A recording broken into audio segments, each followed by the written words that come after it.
देखो रिकॉर्डिंग का मैसेज क्या और स्क्रीन शेयर है। Yes ma'am. देखो हम लोग का जो थर्सडे में क्लास हो रहा है वहां पर तुम लोग सिंगल एंट्री कर रहे हैं, वो तो हम लोग करेंगे। यहाँ पर हम लोग जो है दूसरा टॉपिक करेंगे, ठीक है, वो वाला टॉपिक नहीं करेंगे। तो फ्रेशली आज कर रहे हैं हम लोग नया टॉपिक जो है, ये वाला हम लोग कर रहे हैं, प्रॉफिट और loss prior to incorporation. Easy है टॉपिक, ठीक है, लेकिन इससे क्वेश्चन आ जाता है, ठीक है। तो देखो क्या दिया हुआ है, ये मतलब कंसेप्ट क्या होता है प्रॉफिट और लॉस प्रायर टू इनकॉर्पोरेशन। इसमें कंसेप्ट मेनली ये होता है कि अगर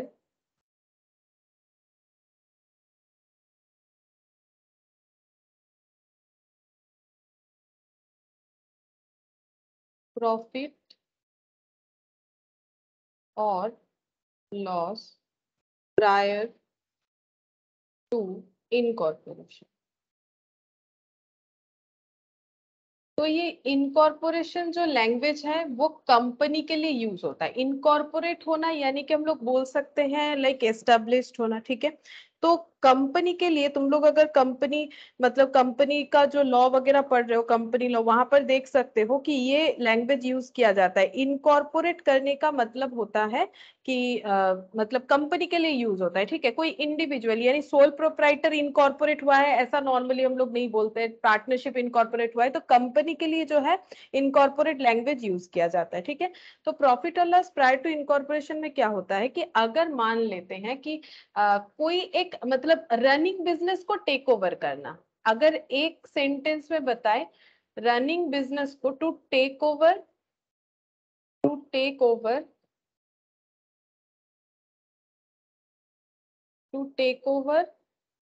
अ रनिंग बिजनेस, ठीक है। कोई रनिंग बिजनेस को टेक ओवर अगर किया जाता है तो उसमें ये वाला कंसेप्ट आ जाता है, ठीक है। अगर कोई रनिंग बिजनेस को टेक ओवर करे, अब रनिंग बिजनेस को टेक ओवर करने का मतलब है जैसे सपोज अगर कोई सोल प्रोप्राइटर है, ठीक है, सोल प्रोप्राइटर, ठीक है, सोल प्रोप्राइटर है, वो कंपनी बनाना चाहती है, ठीक है। मतलब किसी का अपना इंडिविजुअल बिजनेस है बट वो उस ऑर्गेनाइजेशन को भी कंपनी फॉर्म में ट्रांसफर करना चाहती है, तो सोल प्रोप्राइटर कंपनी बनाना चाहती है। मतलब अपने ही बिजनेस को भी हम लोग टेक ओवर कर सकते हैं। टेक ओवर करने का मतलब है कि दूसरे के बिजनेस को लेना, नॉर्मली यही वाला पॉइंट हम लोग के दिमाग में पहले आता है। लेकिन यहाँ पर सिर्फ ये नहीं है कि हम लोग किसी और का बिजनेस परचेस कर रहे हैं, ठीक है। मतलब यहाँ पर पहला पॉइंट ये लिख सकते हैं, परचेज, परचेज नहीं एक्चुअली इसको बोला जाता है एक्वर, ठीक है। यहाँ पर लैंग्वेज यूज कर सकते हो एक्वर, एक्वर of other any others business and form company. मतलब किसी का कोई भी ऑर्गेनाइजेशन हो, ठीक है, जिस जो ऑर्गेनाइजेशन को हम लोग एक्वायर कर रहे हैं, चाहे वो सोल प्रोप्राइटर हो, चाहे पार्टनरशिप हो, चाहे वो मतलब कंपनी है तो दूसरे कंपनी में भी कन्वर्ट हो सकता है। पहला कोई और कंपनी था फिर दूसरे कंपनी में, ये भी हो सकता है। तो हम लोग किसी और का बिजनेस को एक्वायर करके उसे कंपनी फॉर्म कर सकते हैं, या फिर सोल प्रोप्राइटर थे हम लोग खुद, ठीक है, खुद सोल प्रोप्राइटर है, हमारे ऑर्गेनाइजेशन को कंपनी बना दिया, ठीक है। पार्टनरशिप था, पहले पार्टनरशिप बिजनेस चल रहा था सभी के अंदर, अब उन्होंने मिलके, जैसे मान लो एबीसी तीन पार्टनर थे, अब वो तीनों मिलके कंपनी फॉर्म करना चाहते हैं जो ऑलरेडी इनका बिजनेस है, तो फॉर्मेशन चेंज हो जाएगा, नाम चेंज हो जाएगा, लीगल प्रोसेस चेंज हो जाएगा, एक्ट चेंज हो जाएगा। कंपनीज एक्ट 2013 लागू होगा कंपनी के ऊपर, ठीक है, लेकिन सोल प्रोप्राइटर के ऊपर नहीं लागू होता है, पार्टनरशिप के ऊपर नहीं लागू होता है, पार्टनरशिप का अलग एक्ट होता है, तो फॉर्मेशन अलग। भले ही यहाँ पर भी एबीसी थे, मान लो यहाँ पर भी एबीसी एंड कोई और है, ठीक है, कंपनी तो बड़ा होगा ना, तो अगर कोई और है तो उससे कोई फर्क नहीं पड़ता है ओनर कौन था, सोल प्रोप्राइटर जिसका था कंपनी भी उन्होंने ही फॉर्म किया है, ठीक है, कोई बात नहीं, उससे कोई प्रॉब्लम नहीं है। लेकिन दो ऑर्गेनाइजेशन है, दोनों का फॉर्मेशन अलग है तो कंसेप्ट भी अलग हो जाएगा, ठीक है। और मान लो कोई पहले से कंपनी था दूसरा कंपनी बन रहा है, वो भी हो सकता है, ठीक है।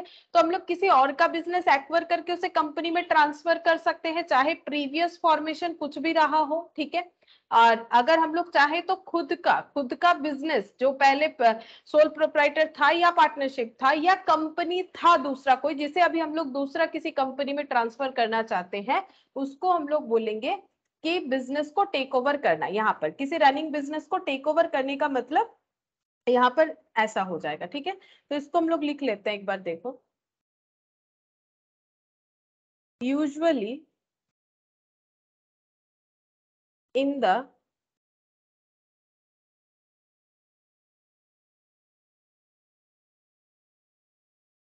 Case of a newly formed company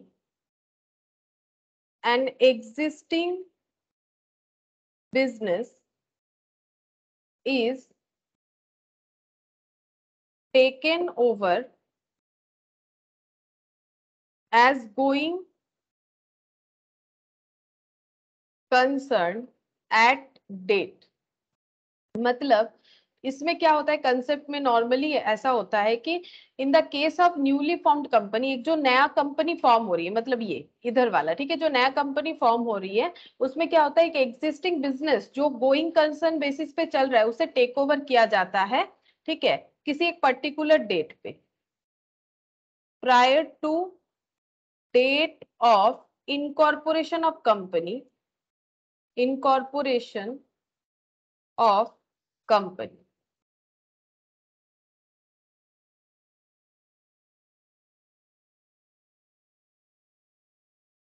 Thus, the profit or loss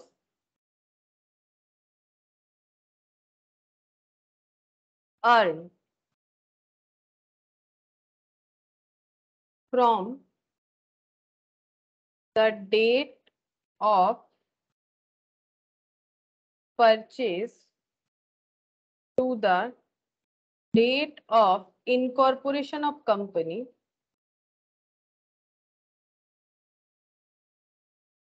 is called the profit or loss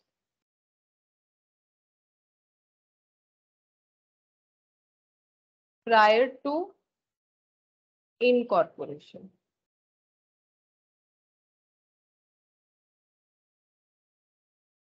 It is necessary to disclose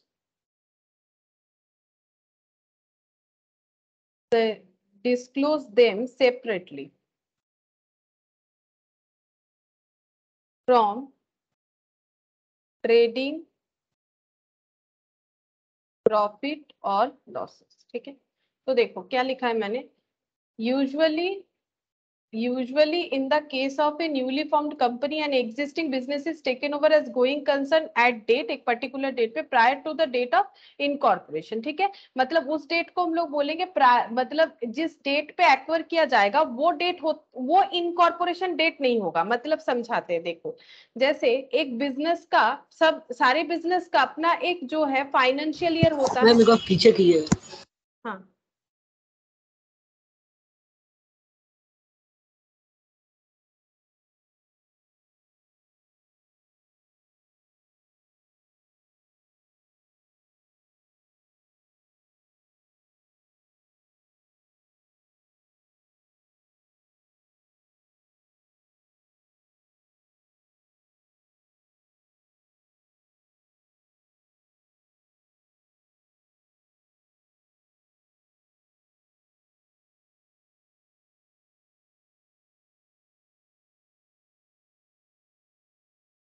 yes ma'am, हो गया। देखो हर एक बिजनेस का एक फाइनेंशियल ईयर हो सकता है, ठीक है। फाइनेंशियल ईयर जैसे मान लो नॉर्मली क्या होता है, अप्रैल टू मार्च होता है, तो 1 अप्रैल ये 2020 से लेके 31 मार्च 2021, ये एक फाइनेंशियल ईयर हो सकता है कोई भी एक ऑर्गेनाइजेशन का, ठीक है। वो ऑर्गेनाइजेशन कोई पहले कंपनी रहा हो या पार्टनरशिप हो या सोल प्रोप्राइटरशिप हो, ठीक है। तो अगर ये फाइनेंशियल ईयर है, अब सपोज मान लेते हैं ये जो मैंने फाइनेंशियल ईयर लिया है ये कोई था पहले एक सोल प्रोप्राइटर का, ठीक है, सोल प्रोप्राइटर का, ठीक है। वो अपना ऐसे फाइनेंशियल ईयर मेंटेन करते थे, या फिर पार्टनरशिप फर्म भी मान सकते, ठीक है। अब इन्होंने अपना बिजनेस जो है ट्रांसफर करना चाहा है कंपनी में, सोल प्रोप्राइटर खुद ही अपने ऑर्गेनाइजेशन को कंपनी में ट्रांसफर करना चाहते, ठीक है, कंपनी में ट्रांसफर करना चाहते हैं। अब ऐसा भी हो सकता है, मैंने पहले ही बताया, या फिर एग्जांपल ऐसा भी हो सकता है कि वो खुद ट्रांसफर नहीं कर रहे, सेल कर रहे तो भी चलेगा, अपना बिजनेस सेल कर रहे हैं और जो खरीद रहे वो इसे कंपनी फॉर्म बनाना चाहते हैं, दोनों ही हो सकता है, ठीक है, दोनों केसेस अलग हो सकते हैं, बट उसका अकाउंटिंग ट्रीटमेंट में कोई डिफरेंसेस नहीं आएगा, ठीक है। अब देखो, सपोज अगर हम लोग यहाँ पर डेट ले लेते हैं 1 जून, ठीक है, 1 जून 2020, ये डेट को हम ले लेते हैं इन कॉर्पोरेशन डेट, ठीक है, इन कॉर्पोरेशन डेट, इसका मतलब क्या होता है, देखो बिजनेस एक्वर यहाँ पर हुआ है, ठीक है, यहाँ पर लिखते हैं एक्वर ऑफ रनिंग बिजनेस, ठीक है, मतलब एक डील तो होता है ना, डील होता है, उसके बाद बोला जाता है कि हम आपका बिजनेस खरीद रहे हैं। अब बिजनेस खरीदने के बाद क्या तुरंत ही कंपनी में ट्रांसफर हो सकता है ऑर्गेनाइजेशन? क्या ये एक सेकंड का बात है कि आज बिजनेस खरीद लिए कल इसे कंपनी में ट्रांसफर कर देते हैं? अगर सेल वाला केस है, या फिर जो प्रोप्राइटर सोच रहा है कि हम खुद के कंपनी को, खुद के ऑर्गेनाइजेशन को कंपनी बनाएंगे, क्या वो सोचने के बाद 1 मिनट में वो हो जाएगा, या फिर कुछ हमें लीगल प्रोसेस होता है उससे जाना पड़ेगा, जैसे सेबी का गाइडलाइन फॉलो करना पड़ेगा, कंपनीज एक्ट 2013, मतलब आरओसी में जाना पड़ेगा, रजिस्टर करवाना पड़ेगा, एओए रेडी करना पड़ेगा, जितने भी लीगल प्रोसेस होते हैं, वो तो कंपनी लॉ में तुम लोग को पता ही है कि कितने सारे लीगल प्रोसेस होते हैं, सारे लीगल प्रोसेस से जाने के बाद मिलेगा इनकॉर्पोरेशन सर्टिफिकेट, ठीक है, मतलब हाँ इनकॉर्पोरेशन हो गए हो। जैसे सीए पढ़ रहे हो तो क्या ऐसे थोड़ी है कि सीए में एडमिशन लिए सीए हो गए, नहीं, तुम लोगों को फाउंडेशन, इंटर, फाइनल सारा चीज देना पड़ेगा, ठीक है, उसके बाद प्रोसेस से जाना पड़ेगा, तब जाके हो जाओगे, ठीक है। उसी तरह से अगर बोलेगा कोई कि मुझे मेरे बिजनेस को कंपनी बनाना है, या फिर मैंने बिजनेस बेच दिया, तो जिसने खरीद लिया वो तुरंत थोड़ी ना कंपनी बना देगा, उसको भी तो एक टाइम लगेगा पूरे लीगल प्रोसेस से जाने के लिए, ठीक है।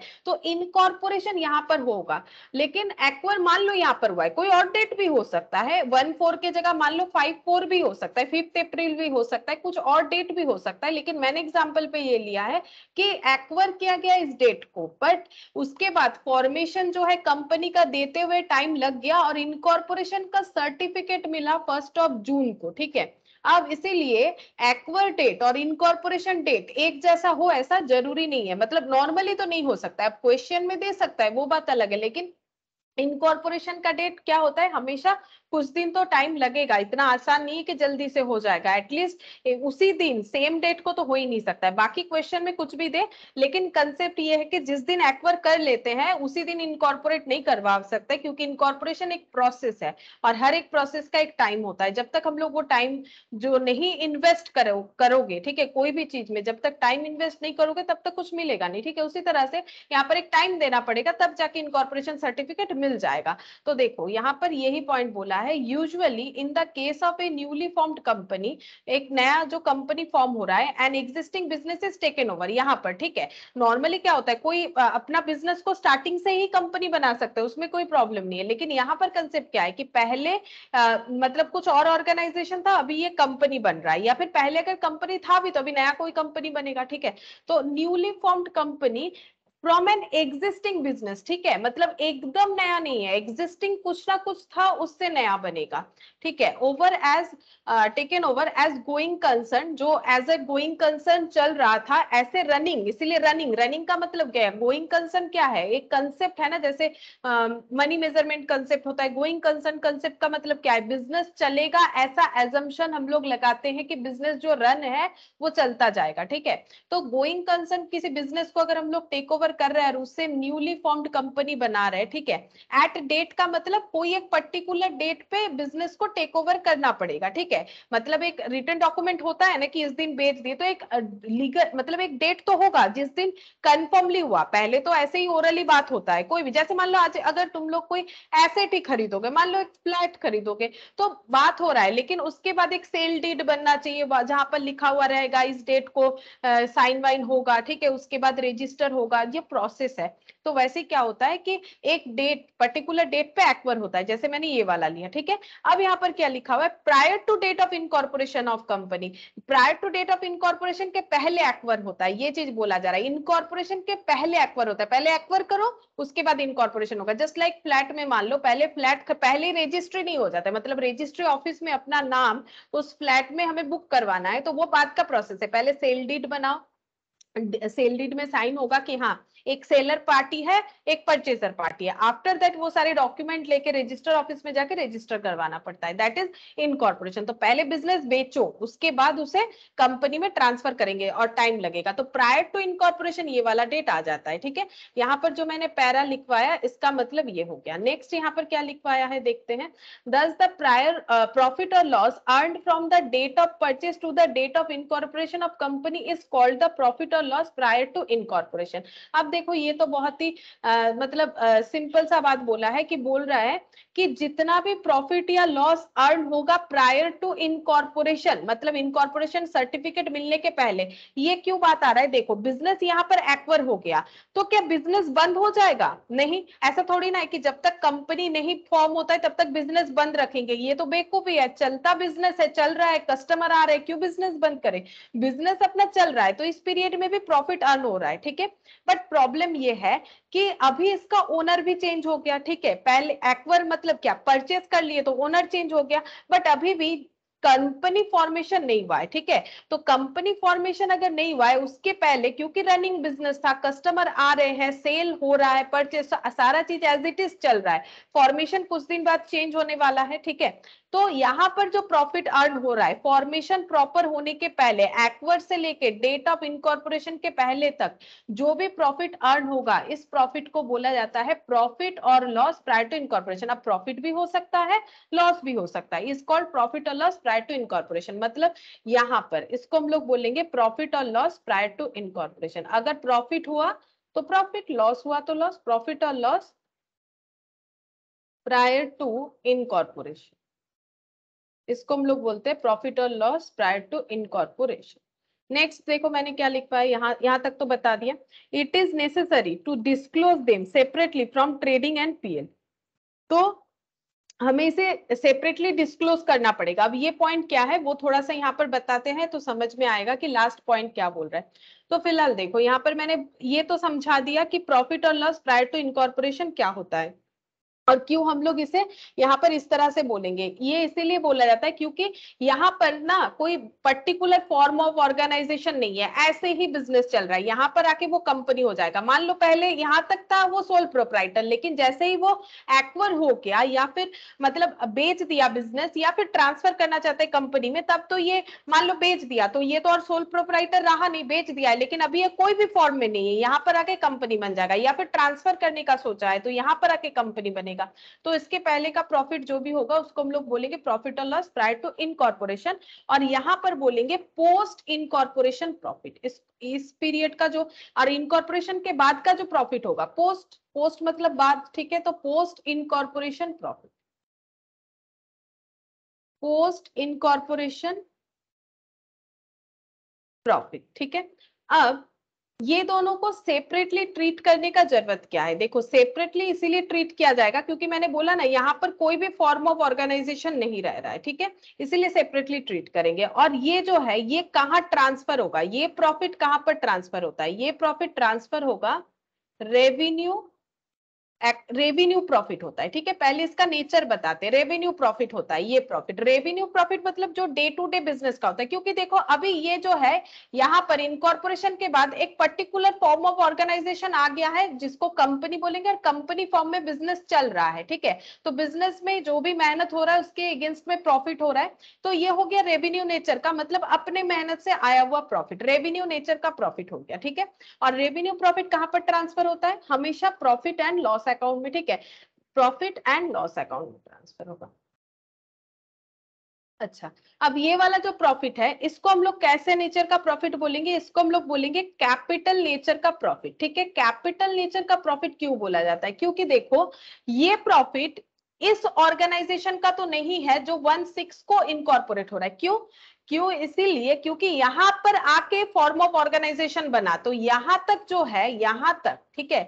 यहां तक तो ये कंपनी था नहीं, तो ये कंपनी का प्रॉफिट हुआ नहीं, क्योंकि ये कंपनी बना नहीं था, ठीक है, बस खरीदा गया था, बोला गया था कि कंपनी फॉर्म बनाएंगे। तो जब तक ये कंपनी नहीं बन रहा है तब तक हम लोग ये नहीं बोल सकते कि ये कंपनी का प्रॉफिट है, ठीक है, ये कंपनी का प्रॉफिट है। तो ये जो प्रॉफिट है ये कंपनी अपने बुक्स में कैसे दिखाएगी, ठीक है। ये प्रॉफिट का अगर बाइफर्केशन करना हो तो कंपनी बोलेगी कि ये प्रॉफिट हम खरीदेंगे, ठीक है, कंपनी ऑर्गेनाइजेशन बोलेगी कि ये प्रॉफिट हम खरीद लेंगे, इसे अलग से दिखाएगी, इसको हम लोग बोलेंगे कैपिटल प्रॉफिट, कैपिटल नेचर का प्रॉफिट, मतलब खुद के मेहनत का नहीं, ठीक है, खुद के मेहनत का नहीं, क्योंकि ये ऑर्गेनाइजेशन तब कंपनी नहीं था यहां से यहां तक, ठीक है, तो इसको हम लोग बोलेंगे capital profit.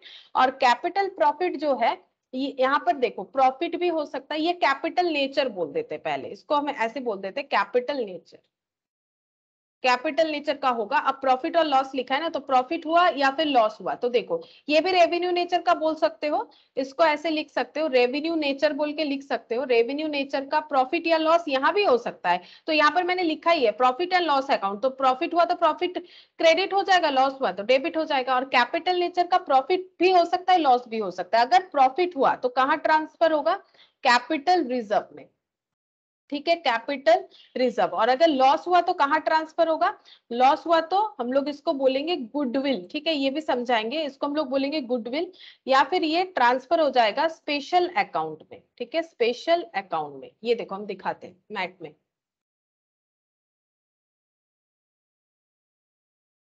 either written off by there is a alternately it may be debited to the goodwill account, ये goodwill account में ट्रांसफर हो सकता है अगर लॉस हुआ तो it is either written off by debit to the profit and loss account or to a special account described as loss prior to incorporation and so as an asset in the balance sheet, ठीक है। तो अगर loss हुआ तो क्या क्या हो सकता है, हम लोग इसे गुडविल में डेबिट कर सकते हैं, लॉस हुआ तो गुडविल में डेबिट कर सकते हैं या स्पेशल अकाउंट में ट्रांसफर कर सकते हैं, और उस स्पेशल अकाउंट का नाम है लॉस प्रायर टू इनकॉर्पोरेशन, ठीक है, स्पेशल अकाउंट में ट्रांसफर कर सकते हैं, transfer to special account loss prior to incorporation,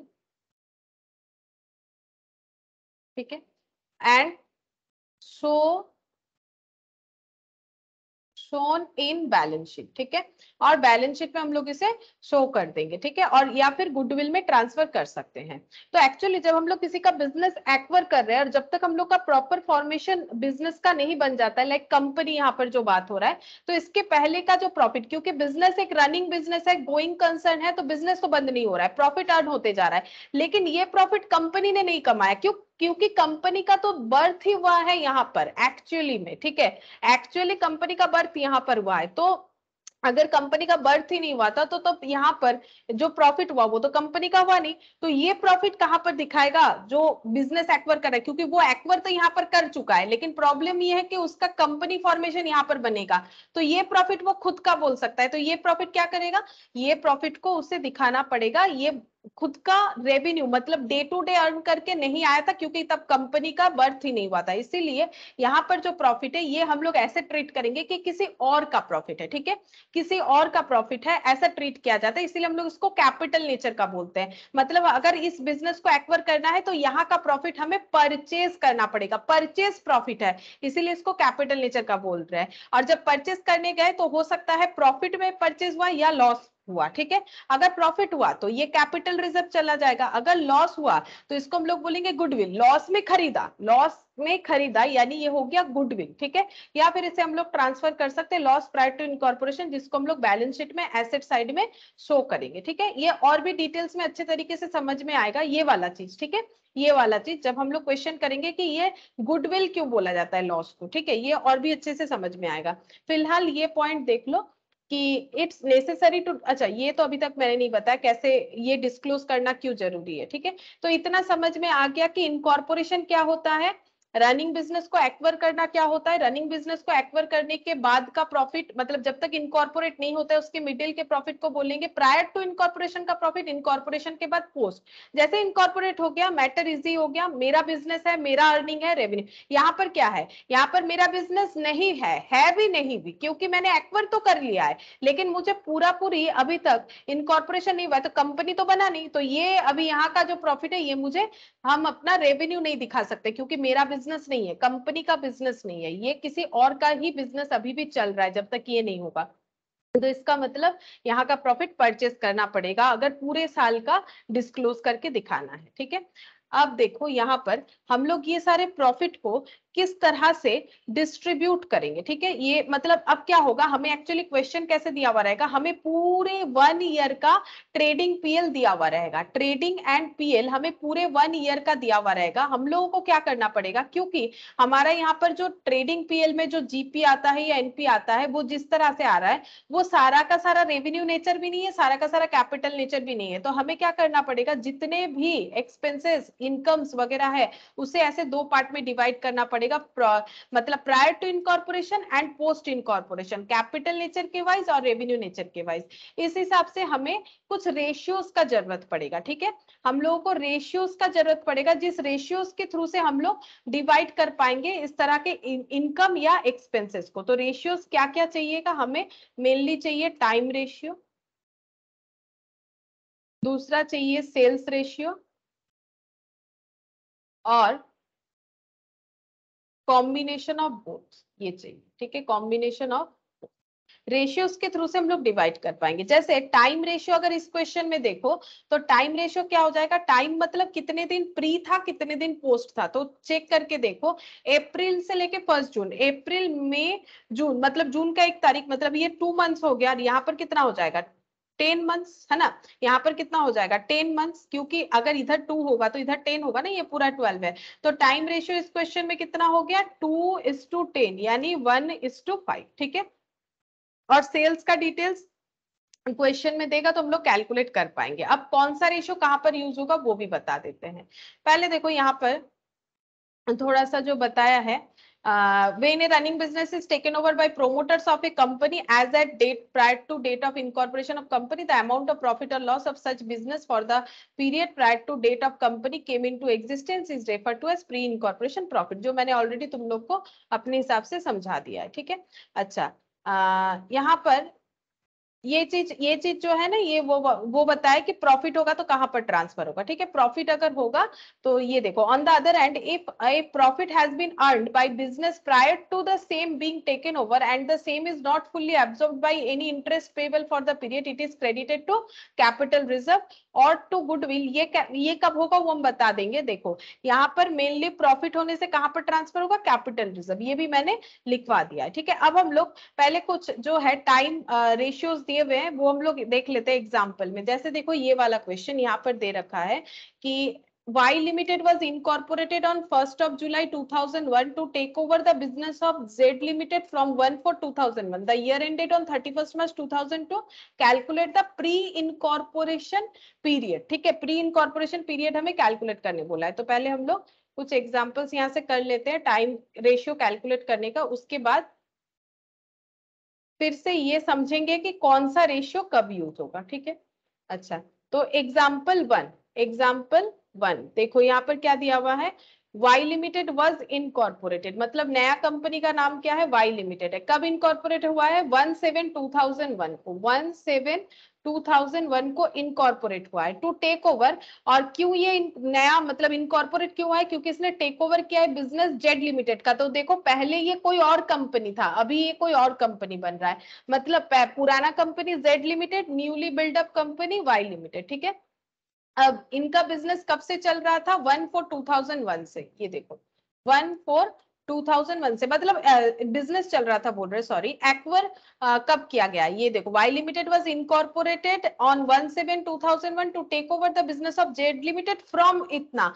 मतलब टेक ओवर इतने तारीख को किया गया या फिर एक्वर इतने तारीख को किया गया है, बट बिजनेस को इनकॉर्पोरेशन सर्टिफिकेट मिला एज अ वाई लिमिटेड 1/7/2001 को। ठीक है, जैसे मान लो फ्लैट के केस में क्या होता है ना, सेल डीड बन गया, ठीक है, साइन हो गया, सेलर ने भी साइन कर दिया, परचेजर ने भी साइन कर दिया, लेकिन जब तक रजिस्ट्री नहीं होता है तब तक वो फ्लैट जो है परचेजर का नहीं होता है, तब तक सेलर का ही रहता है। मान लो रजिस्ट्री डेट पे सेलर ने बोल दिया मुझे नहीं बेचना है, तो वो मतलब नॉर्मली ऐसे नहीं कर सकता है, साइन करने के बाद, साइन करने से उसे बेचना ही पड़ेगा, लेकिन क्या होता है तब तक उसमें पोजीशन जो है वो सेलर का ही रह जाएगा, ठीक है। जब रजिस्ट्री हो जाएगा तो जो है चाबी हैंडल हो जाता है, ठीक है, हैंड ओवर हो जाता है। उसी तरह से यहाँ पर देखो 17 को जो है इनकॉर्पोरेट हो गया है, लेकिन 14/2001 को क्या हुआ है, एक्वर हुआ है, ठीक है, यहाँ पर एक्वर हुआ है और यहाँ पर हो गया इनकॉर्पोरेट, इनकॉर्पोरेट, ठीक है। इनकॉर्पोरेट होने के बाद इसका नाम हो गया वाई लिमिटेड, लेकिन जब एक्वर हुआ था तो वो क्या नाम था, एक्वर हुआ था तब उसका नाम था जेड लिमिटेड, है ना, जब एक्वर हुआ था तब उसका नाम था जेड लिमिटेड, एज नहीं होगा, एक्वर जब हुआ था तब इसका नाम क्या था, जेड लिमिटेड, और जब इनकॉर्पोरेट हुआ तब नाम हो गया वाई लिमिटेड। तब सोचो ना इस पीरियड में ना तो ये मतलब वाई लिमिटेड तो है नहीं, जेड लिमिटेड मान के चल सकते, वाई लिमिटेड यहां से बनेगा, तो इसके पहले क्या था, जेड लिमिटेड ही मानेंगे जब तक ना इनकॉर्पोरेट होता है, ठीक है। अच्छा, अब देखो from the year ended on 31 March 2002, इनका ईयर एंड होता था इनका, ठीक है, 31 मार्च 2002 ईयर एंड होता है इसका सॉरी वाई लिमिटेड का, ठीक है। Calculate the pre incorporation period, तो ये प्री हो गया, ये पोस्ट हो गया, क्योंकि इनकॉर्पोरेशन के बाद का पोस्ट और इनकॉर्पोरेशन के पहले का प्री। हमें बोला है कि टाइम बताओ, सिर्फ टाइम बताने के लिए बोला है, calculate the pre incorporation period, तो बोलो टाइम क्या हो जाएगा।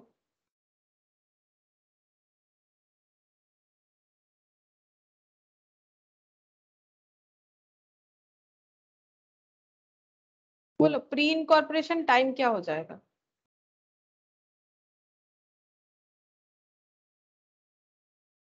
प्री इनकॉर्पोरेशन पीरियड बोलो क्या हो जाएगा। प्री इनकॉर्पोरेशन तो ये वाला हो गया, ये पीरियड कितना है यहां से लेके यहां तक, 3 मंथ। 3 मंथ, बस यही होगा आंसर, 3 मंथ्स, ठीक है। 3 मंथ्स कैसे हुआ, यहाँ से लेके यहाँ तक। यहाँ पर टाइम रेशियो नहीं पूछा था, देखो अगर रेशियो पूछेगा तो हम लोग ऐसे करेंगे, हम लोग अभी छोटा छोटा एग्जाम्पल कर रहे हैं जो दिया हुआ है मैट में, हम लोग यहाँ पर लिखेंगे 3 मंथ्स, क्योंकि हमें बोला है प्री इनकॉर्पोरेशन टाइम बताओ, तो बस उतना ही बता दिया। अगर टाइम रेशियो पूछता तो उस तरह से आंसर दे सकते। Next example 2, Q Limited was incorporated on 1/8/2001 to take over the business of W Limited, ठीक है। तो Q Limited और W Limited का बात हो रहा है यहाँ पर, ठीक है। तो Q Limited इनकॉर्पोरेट हुआ है 1/8/2001 को, तो 1/8/2001 को जो कंपनी बना है उसका नाम है Q Limited, ठीक है। ये कौन सा डेट है, ये है इनकॉर्पोरेशन डेट, मतलब जो ROC है ना वहां पर Q Limited रजिस्टर हो गया, ठीक है। तो ये हो गया 1/8 को, to take over the business of W limited from 1/5, ये देखो डेट अलग है, हमेशा अप्रैल हो ऐसा जरूरी नहीं, 1/5/2001 को एक्वर किया गया, ठीक है, एक्वर किया गया W limited, एक्वर of W limited, W limited को एक्वर किया गया और उससे Q लिमिटेड बना दिया गया, ठीक है। मतलब एक्चुअली Q लिमिटेड ने खरीद लिया। द ईयर एंडेड 31 मार्च 2002, इनका ईयर एंड होता है 31 मार्च 2002, ठीक है। किसका, Q लिमिटेड, पूरा का पूरा बात Q लिमिटेड का बोल रहा है। Q लिमिटेड इनकॉर्पोरेट हुआ था इतने तारीख को, उसने W लिमिटेड बोल के कंपनी को इतने तारीख को एक्वर किया था, और Q लिमिटेड का ईयर एंड होता है इतने तारीख को। Which period should be taken as pre incorporation period and post incorporation period, बोल रहा है कि बताओ कौन सा पीरियड प्री इनकॉर्पोरेशन है, कौन सा पोस्ट इनकॉर्पोरेशन है। तो ये प्री हो गया इनकॉर्पोरेशन के पहले, ये पोस्ट हो गया इनकॉर्पोरेशन के बाद, तो इसका आंसर क्या हो जाएगा। मैम प्री हो गया 3 और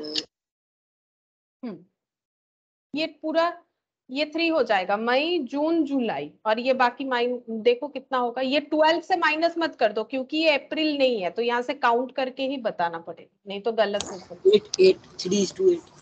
हाँ 8 मंथ्स, ठीक है। इस टू नहीं लिखना है, जब रेशियो पूछेगा तब लिखेंगे। यहाँ पर बोला सिर्फ पीरियड बताओ, तो प्री इनकॉर्पोरेशन पीरियड, ये तो मैंने ड्रॉ कर दिया है, हम सिर्फ यहाँ पर 3 मंथ्स लिख देंगे, और पोस्ट इनकॉर्पोरेशन पीरियड 8 मंथ्स, ठीक है। अगर इसको 12 से माइनस करके लिख देते हो, जैसे देखो मैंने यहाँ पर बोला था, मैंने यहाँ पर थोड़ी देर पहले खुद ही बोला था कि अगर ये 3 होगा तो ये बाकी माइनस करने से पता चल जाएगा, ठीक है। मैंने यहाँ पर भी बोला था, लेकिन वो तभी एप्लीकेबल होगा अगर यहाँ पर जैसे अप्रैल टू मार्च है या जैन टू दिसंबर है या फिर कोई एक particular starting and ending date है फाइनेंशियल ईयर का। लेकिन अगर ऐसा नहीं होता है तब नहीं होगा। देखो ये क्योंकि अप्रैल के बाद मई में एक्वायर हुआ है तो ये पूरा 11 मंथ्स का डिटेल्स है, ठीक है। ये 12 मंथ्स नहीं है, तो ये 3 होगा तो ये 8 होगा, तो इसीलिए देख लेना है एक बार ध्यान से। तो ये हो गया 8 मंथ्स, ठीक है। अच्छा, नेक्स्ट हम लोग देखते हैं कौन सा एग्जाम्पल है। अच्छा, अब यहाँ पर दिया है कि कैसे हम लोग इसको कैलकुलेट करेंगे, ठीक है। अभी यहाँ पर हम लोगों ने क्या सीख लिया, हम लोगों ने यहाँ पर टाइम को कैलकुलेट करना सीख लिया कि किस तरह से टाइम कैलकुलेट करना है। अच्छा, अब हम लोग को क्या करना पड़ेगा, हम लोगों को ये देखो यहाँ पर ये मेथड्स दिख रहा है, हम लोगों को प्रॉफिट या लॉस को, ठीक है, ट्रेडिंग एंड पीएल अकाउंट को ये 3 रेशियो में डिवाइड करना पड़ेगा। 3 रेशियो में हम लोग को एक्चुअली क्वेश्चन में क्या दिया हुआ रहेगा, हम लोग को क्वेश्चन में ये देखो ये पूरे जेड और क्यू लिमिटेड दोनों ने मिलके पूरे 1 ईयर में या फिर जो भी टाइम पीरियड शो हो रहा है उसमें जितना भी प्रॉफिट लॉस कमाया है, ठीक है, मतलब net profit, gross profit, trading PL पूरा दिया हुआ रहेगा। हमें इसे स्प्लिट करना पड़ेगा, प्री का कितना है, पोस्ट का कितना है। क्यों? क्योंकि इसका नेचर अलग होता है, ठीक है। ये इस तरह से एक्वायर होने पे नेचर अलग होता है क्योंकि ऑर्गेनाइजेशन ही चेंज हो जाता है। तो वाई लिमिटेड पोस्ट के मतलब इनकॉर्पोरेट होने के बाद या फिर क्यू लिमिटेड इनकॉर्पोरेट होने के बाद जो भी अर्न करेगा या मतलब जो भी लॉस करेगा वो इसका रेवेन्यू नेचर का होगा। बट इसके पहले जो कि इसका था नहीं, ठीक है, वो हो जाएगा इसका जो है कैपिटल नेचर का, ठीक है। तो इसीलिए क्योंकि नेचर अलग अलग हो जाएगा तो हमें पूरा ट्रेडिंग पीएल जो गिवन होगा क्वेश्चन में उससे हमें स्प्लिट कर देना पड़ेगा। और स्प्लिट करने के लिए हमें रेशियोज का जरूरत होगा, जिसमें से टाइम रेशियो, सेल्स रेशियो या फिर कॉम्बिनेशन ऑफ बोथ। ये देखो मैंने लिखवाया ना, टाइम रेशियो, टर्नओवर रेशियो और कॉम्बिनेशन ऑफ बोथ, इसका हम लोग यूज कर सकेंगे। तो देखो यहाँ पर मेथड्स फॉर कंप्यूटेशन में क्या है, close of old books, old book हमें बंद कर देना है, and open new books with the asset and liabilities at taken existed at the date of incorporation, ठीक है। और यहाँ पर हम लोग ये वाला चीज सीखेंगे, ये वाला फिलहाल नहीं सीखेंगे कि कैसे पुराना बुक्स बंद किया जाता है, ठीक है, वो टॉपिक इस चैप्टर में नहीं कवर होगा। Split up the profit of the year of the transfer of the business to the company between pre and post incorporation period. हमें क्या करना है, स्प्लिट ऑफ कर देना है सारे प्रॉफिट्स को पूरे साल भर का, ट्रांसफर डेट से लेके पूरे ईयर जहां पर एंड हो रहा है वहां तक। और उसके लिए हम लोग ये सारे रेशियोज का हेल्प ले सकते हैं, ठीक है। Time, turnover and combination of both. Turnover का मतलब सेल्स होता है, ठीक है, टर्नओवर का मतलब सेल्स होता है। तो टाइम बेसिस पे नॉर्मली हम लोग कौन से खर्चे को ट्रांसफर कर सकते हैं, फिक्स्ड एक्सपेंसेस अगर होगा, ठीक है। कुछ कुछ एक्सेप्शंस भी होंगे, हम बता देंगे। एक्सेप्शन नहीं मतलब अलग अलग कंसेप्ट है, बता देंगे। लेकिन इन जनरल देखो टाइम रेशियो में वो सारे खर्चे डिस्ट्रीब्यूट होंगे जो फिक्स्ड है, और सेल्स रेशियो में वो सारे हो जाएंगे जो वेरिएबल है, ठीक है, वेरिएबल एक्सपेंसेस नॉर्मली ऐसा होगा। बाकी हम लोग देखते हैं क्वेश्चन क्या है। जैसे ये देखो टाइम बेसिस पे क्वेश्चन दिया है, ये वाला क्वेश्चन देखो, example 3, the partner of Omega Limited decide to convert their partnership into a private limited company called Omega Private Limited। अब देखो पार्टनर था ओमेगा लिमिटेड जो है, ये पार्टनरशिप बिजनेस था और इन्होंने सोचा कि हम लोग खुद ही अपने बिजनेस को प्राइवेट लिमिटेड कंपनी में बनाएंगे। मतलब हमेशा कोई बाहर वाला आके खरीदे ऐसा जरूरी नहीं, ये तो मैंने पहले ही बोला। हम लोग खुद भी अपने ऑर्गेनाइजेशन का फॉर्मेशन चाहे तो ट्रांसफर कर सकते हैं, जो भी लीगल प्रोसीड्यूर होता है उसके थ्रू से। तो यहाँ पर देखो एग्जाम्पल 3,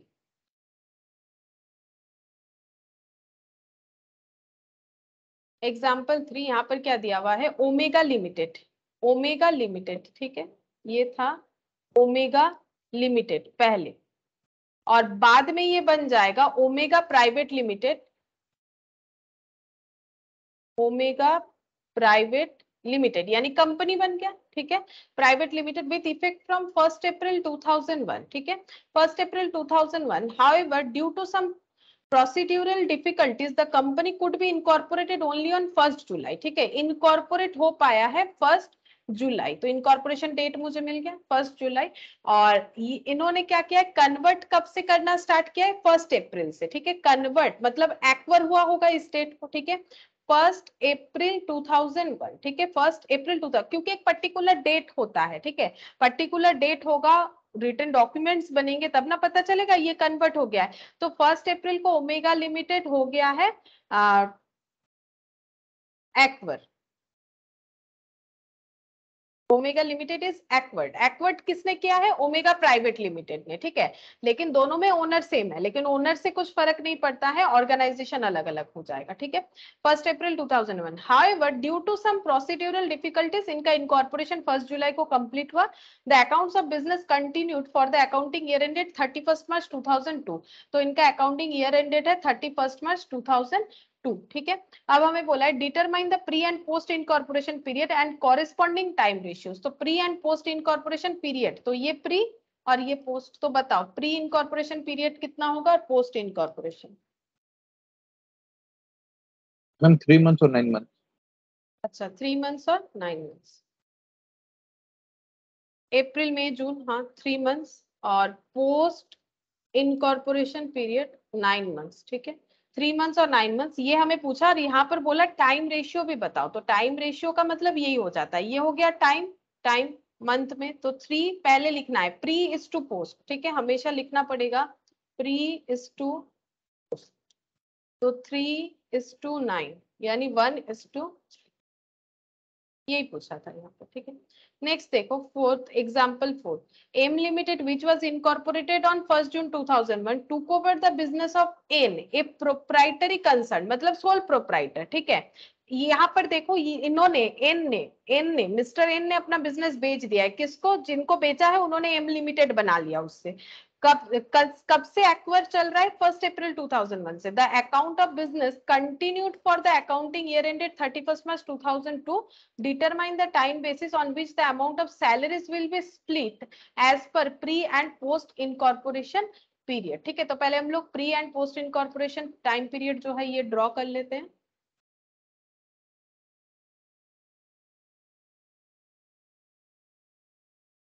अच्छा यहाँ पर क्या था? यहाँ पर था एन, ठीक है, business of N, sole proprietor, N sole proprietary, ठीक है, ये बिजनेस था।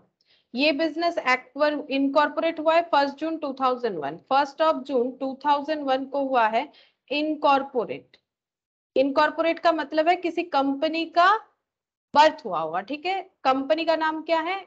M limited. M limited incorporate हो गया, और एम लिमिटेड इनकॉर्पोरेट हुआ था, इनका बिजनेस टुक ओवर करके 1 अप्रैल से। 1 अप्रैल से इन्होंने बिजनेस टुक ओवर कर रखा है, बट इनको इनकॉर्पोरेशन मिला है 1 जून को, ठीक है। The accounts of the business continued for the accounting year 31 March 2002। 31 March 2002 तक बिजनेस कंटिन्यूड फॉर्म में है, मतलब पूरे एक साल का बिजनेस दिखाया गया। Determine the time basis on which the amount of salaries will be, बोल रहे हैं कि सैलरी को हमें स्प्लिट करना है, पूरे ईयर का दिए रखा है, लेकिन सैलरी को हमें प्री पोस्ट में अगर स्प्लिट करना हो, यहाँ पर अमाउंट नहीं बोला है कि हमें स्प्लिट करना पड़ेगा, बट स्प्लिट करने, जैसे सैलरी क्या होता है? फिक्स्ड होता है ना। सैलरी नॉर्मली हम लोग क्या करते हैं? फिक्स्ड बेसिस पे देते हैं। अगर इंक्रीज होता है सैलरी, वो भी तो फिक्स्ड बेसिस पे ही दिया जाए। मान लो जैसे इंक्रीज हुआ तो वो एक किसी पर्टिकुलर टाइम पीरियड तक चलेगा, फिर उसके बाद इंक्रीज हुआ, तो सैलरी का पेमेंट जो है वो टाइम बेसिस पे होता है। और टाइम बेसिस पे कब, मतलब टाइम बेसिस का मतलब होता है फिक्स्ड खर्चे को डिस्ट्रीब्यूट करना। Salary one type of fixed खर्चा है, ठीक है। तो यहाँ पर सैलरी को, खर्चे को हमें स्प्लिट करना है, उसके लिए हमें कौन सा रेशियो का जरूरत होगा? टाइम रेशियो का जरूरत होगा, ठीक है। तो टाइम रेशियो कैलकुलेट करेंगे, उसके लिए हमें प्री और पोस्ट बेसिस का जो है टाइम पता होना चाहिए। तो फिर हम लोग यहाँ पर कैलकुलेट कर लेते हैं प्री इनकॉर्पोरेशन पीरियड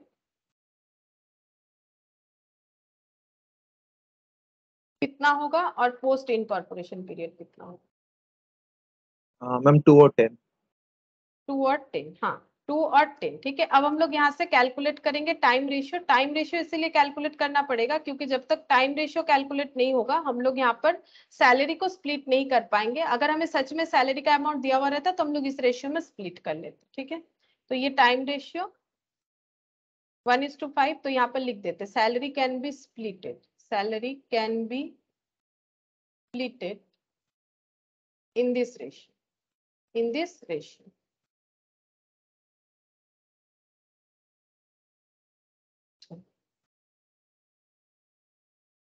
अब देखो sales basis, some expenses and incomes are divided between pre and post period items on the basis of sales और टर्नओवर। कुछ इनकम एक्सपेंसेस ऐसे भी होंगे जिसको हमें टर्नओवर बेसिस पे करना पड़ेगा, नॉर्मली जो वेरिएबल होगा। क्यों? देखो सेल्स वेरिएबल होता है, कोई अपना ऑर्गेनाइजेशन का सेल्स फिक्स्ड है ऐसा नहीं बोल सकता है। हाँ एवरेज सेल बोल सकता है, वो बात अलग है, लेकिन सेल किसी का फिक्स थोड़ी ना होता है, कभी कम हो गया कभी ज्यादा हो गया।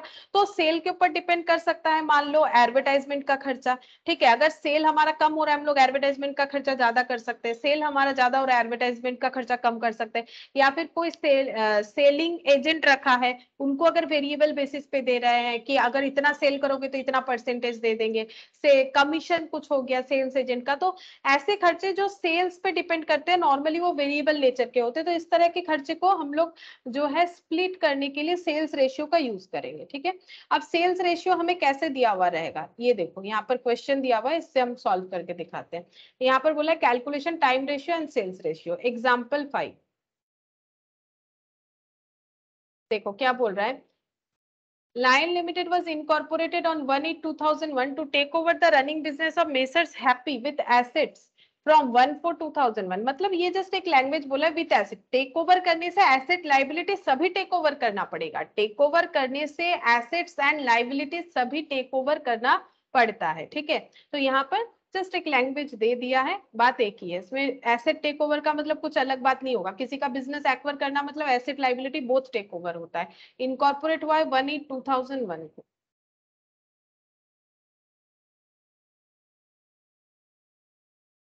इनकॉर्पोरेट हुआ है 1/8/2001 को, और लायन लिमिटेड इसका नाम है। अच्छा, और टेक ओवर किसे किया है? Messrs happy. एक्वर्ड हो गया, मेसर्स हैप्पी इज एक्वर्ड, ठीक है, acquired by Lion limited, but वो इनकॉर्पोरेट होने में टाइम लग गया। 1/4/2001 से एक्वर्ड होके रखा है, ठीक है, 1/4/2001 से। The accounts of the company were closed on 31 March 2002। ये 31 मार्च 2002 को क्लोज हो जाएगा अकाउंट, ठीक है। The average monthly sales during the first 4 month of the year 2001 से लेकर 2002 was twice the average monthly sales during each of the remaining 8 months, ठीक है। कैलकुलेट टाइम रेशियो, पहले हम लोग टाइम रेशियो कैलकुलेट कर लेते हैं। तो टाइम रेशियो क्या हो जाएगा? टाइम रेशियो मतलब होता है pre period is to post period. Incorporation लिख सकते हैं, ठीक है।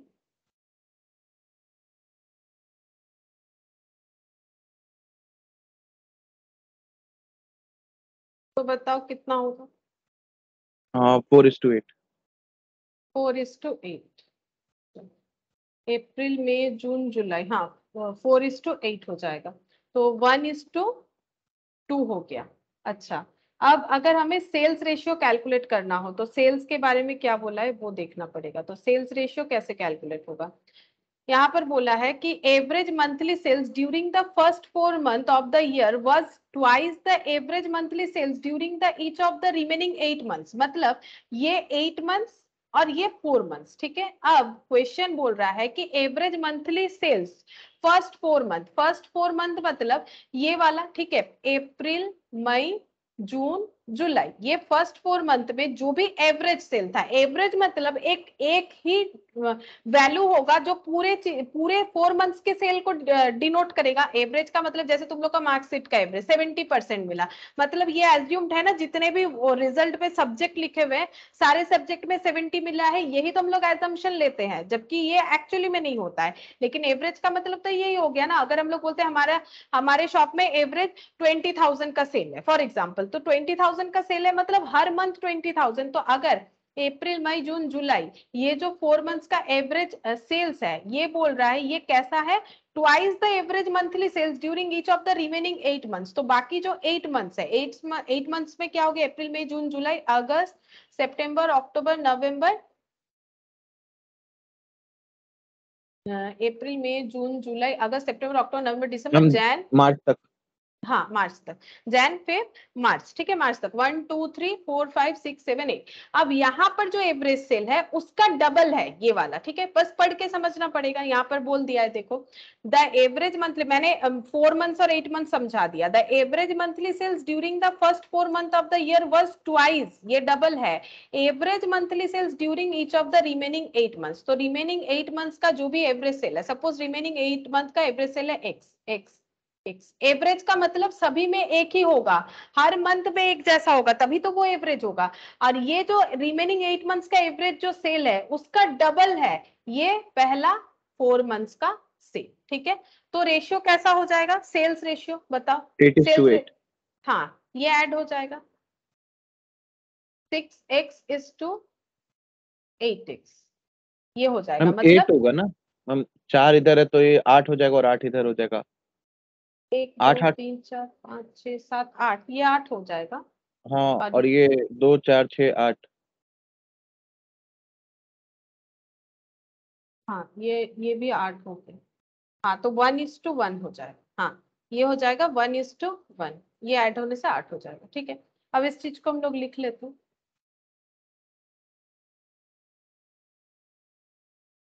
Average monthly sales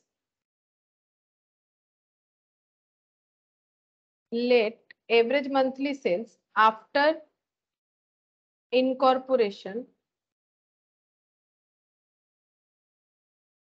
is ₹X per month, हर मंथ में ₹X करके, ठीक है। Then sales per month of pre incorporation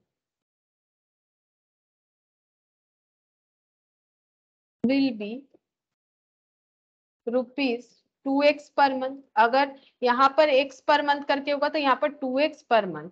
अब हम लोग क्या करेंगे, इसको हम लोग ऐसे भी लिख सकते हैं, वेटेड सेल्स रेशियो। वेटेड का मतलब है वेटेज कितना है, एक्स करके कितना टाइम्स हो रहा है, या फिर नॉर्मल ऐड करके भी लिख सकते हो। वेटेड सेल्स रेशियो हम लोग का हो जाएगा प्री इज टू पोस्ट, ठीक है। तो यहाँ पर हम लोगों ने एक्स करके माना है, वेटेज कितना है 8 मंथ्स है, ठीक है, तो इनटू 8। और यहाँ पर हम लोगों ने 2x लिया है क्योंकि डबल बोला गया था, और वेटेज कितना है, ऐसा 2x कितने बार है 4 टाइम्स, ऐसा x कितने बार है 8 times, 8x is to 8x, यानी 1:1 ये हो।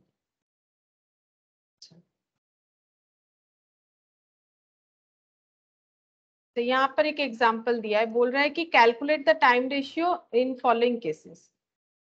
तो date of acquisition, date of incorporation, date of closing. तो यहाँ पर पीछे कीजिएगा।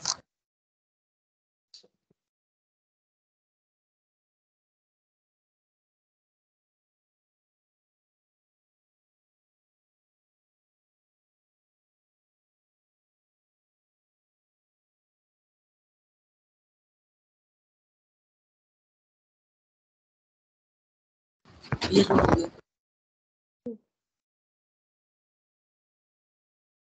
देखो यहाँ पर एग्जाम्पल दिया है, calculate time ratio in each of the following cases, सिर्फ टाइम रेशियो कैलकुलेट करने बोला है। तो एग्जाम्पल नंबर 6, तो टाइम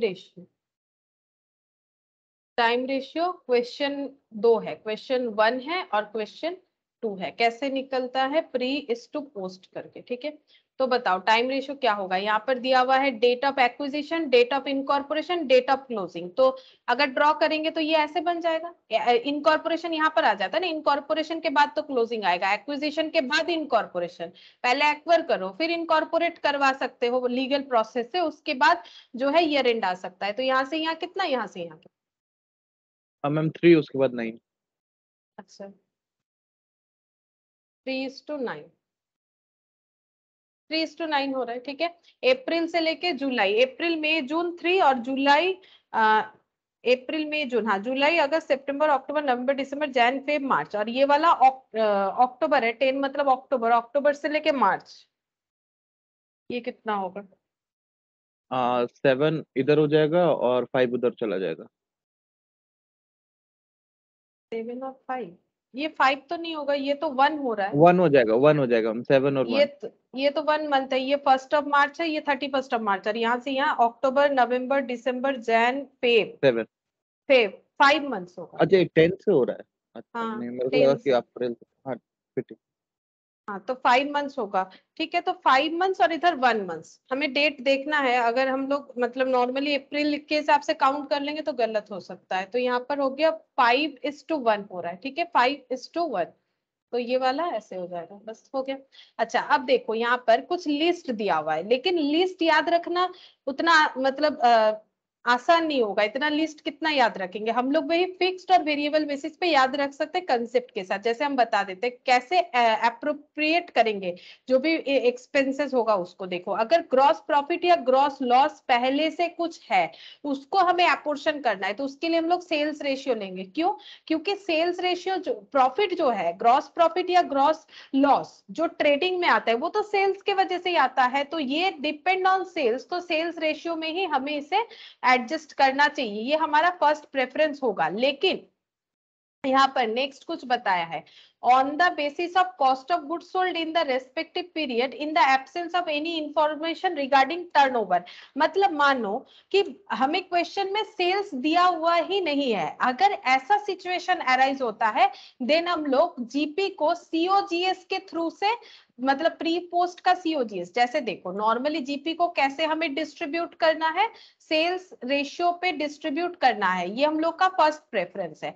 लेकिन अगर क्वेश्चन में सेल्स रेशियो नहीं है तो हम लोग क्या करेंगे, COGS cost of good sold के बेसिस पे जीपी को मतलब प्री पोस्ट में डिवाइड कर सकते हैं, ये सेकंड प्रेफरेंस है। एंड थर्ड प्रेफरेंस देखो क्या बोल रहा है, टाइम रेशियो पे भी कर सकते हैं। थर्ड प्रेफरेंस हो जाएगा टाइम रेशियो, ये लेकिन थर्ड प्रेफरेंस है। नॉर्मली क्वेश्चन हमें ऐसा मिलेगा, हम लोग सेल्स रेशियो हमें दिया हुआ रहेगा, मतलब सेल्स मिलेगा। ठीक है, अगर नहीं मिलता है then time ratio on the basis of time in respective period in the absence of any information regarding turnover and COGS.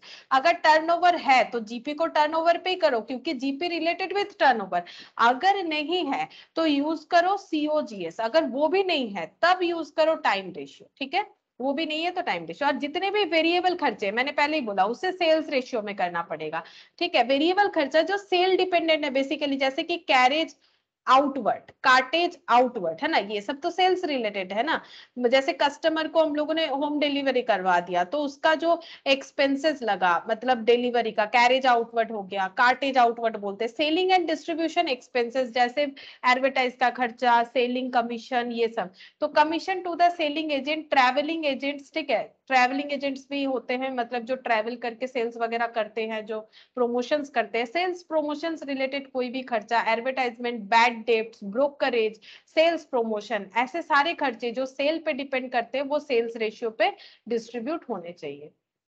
Next देखो, नेक्स्ट फिक्स्ड कॉमन और क्या है, टाइम रेशियो। टाइम रेशियो मतलब जितने भी फिक्स्ड चार्जेस होंगे, fixed मतलब जो कॉमन होता है, जैसे कि देखो सैलरी, तो जिनको सैलरी दे रहे हैं वो ऑफिस एडमिनिस्ट्रेशन एक्सपेंसेस, रेंट का खर्चा, रेट्स का खर्चा, taxes, printing stationery, telephone, telegram, postage, depreciation, miscellaneous expense जो सेल पे डिपेंड नहीं है, फिक्स नेचर के लगते हैं, वो सारे टाइम रेशियो पे हमें डिस्ट्रीब्यूट करने चाहिए।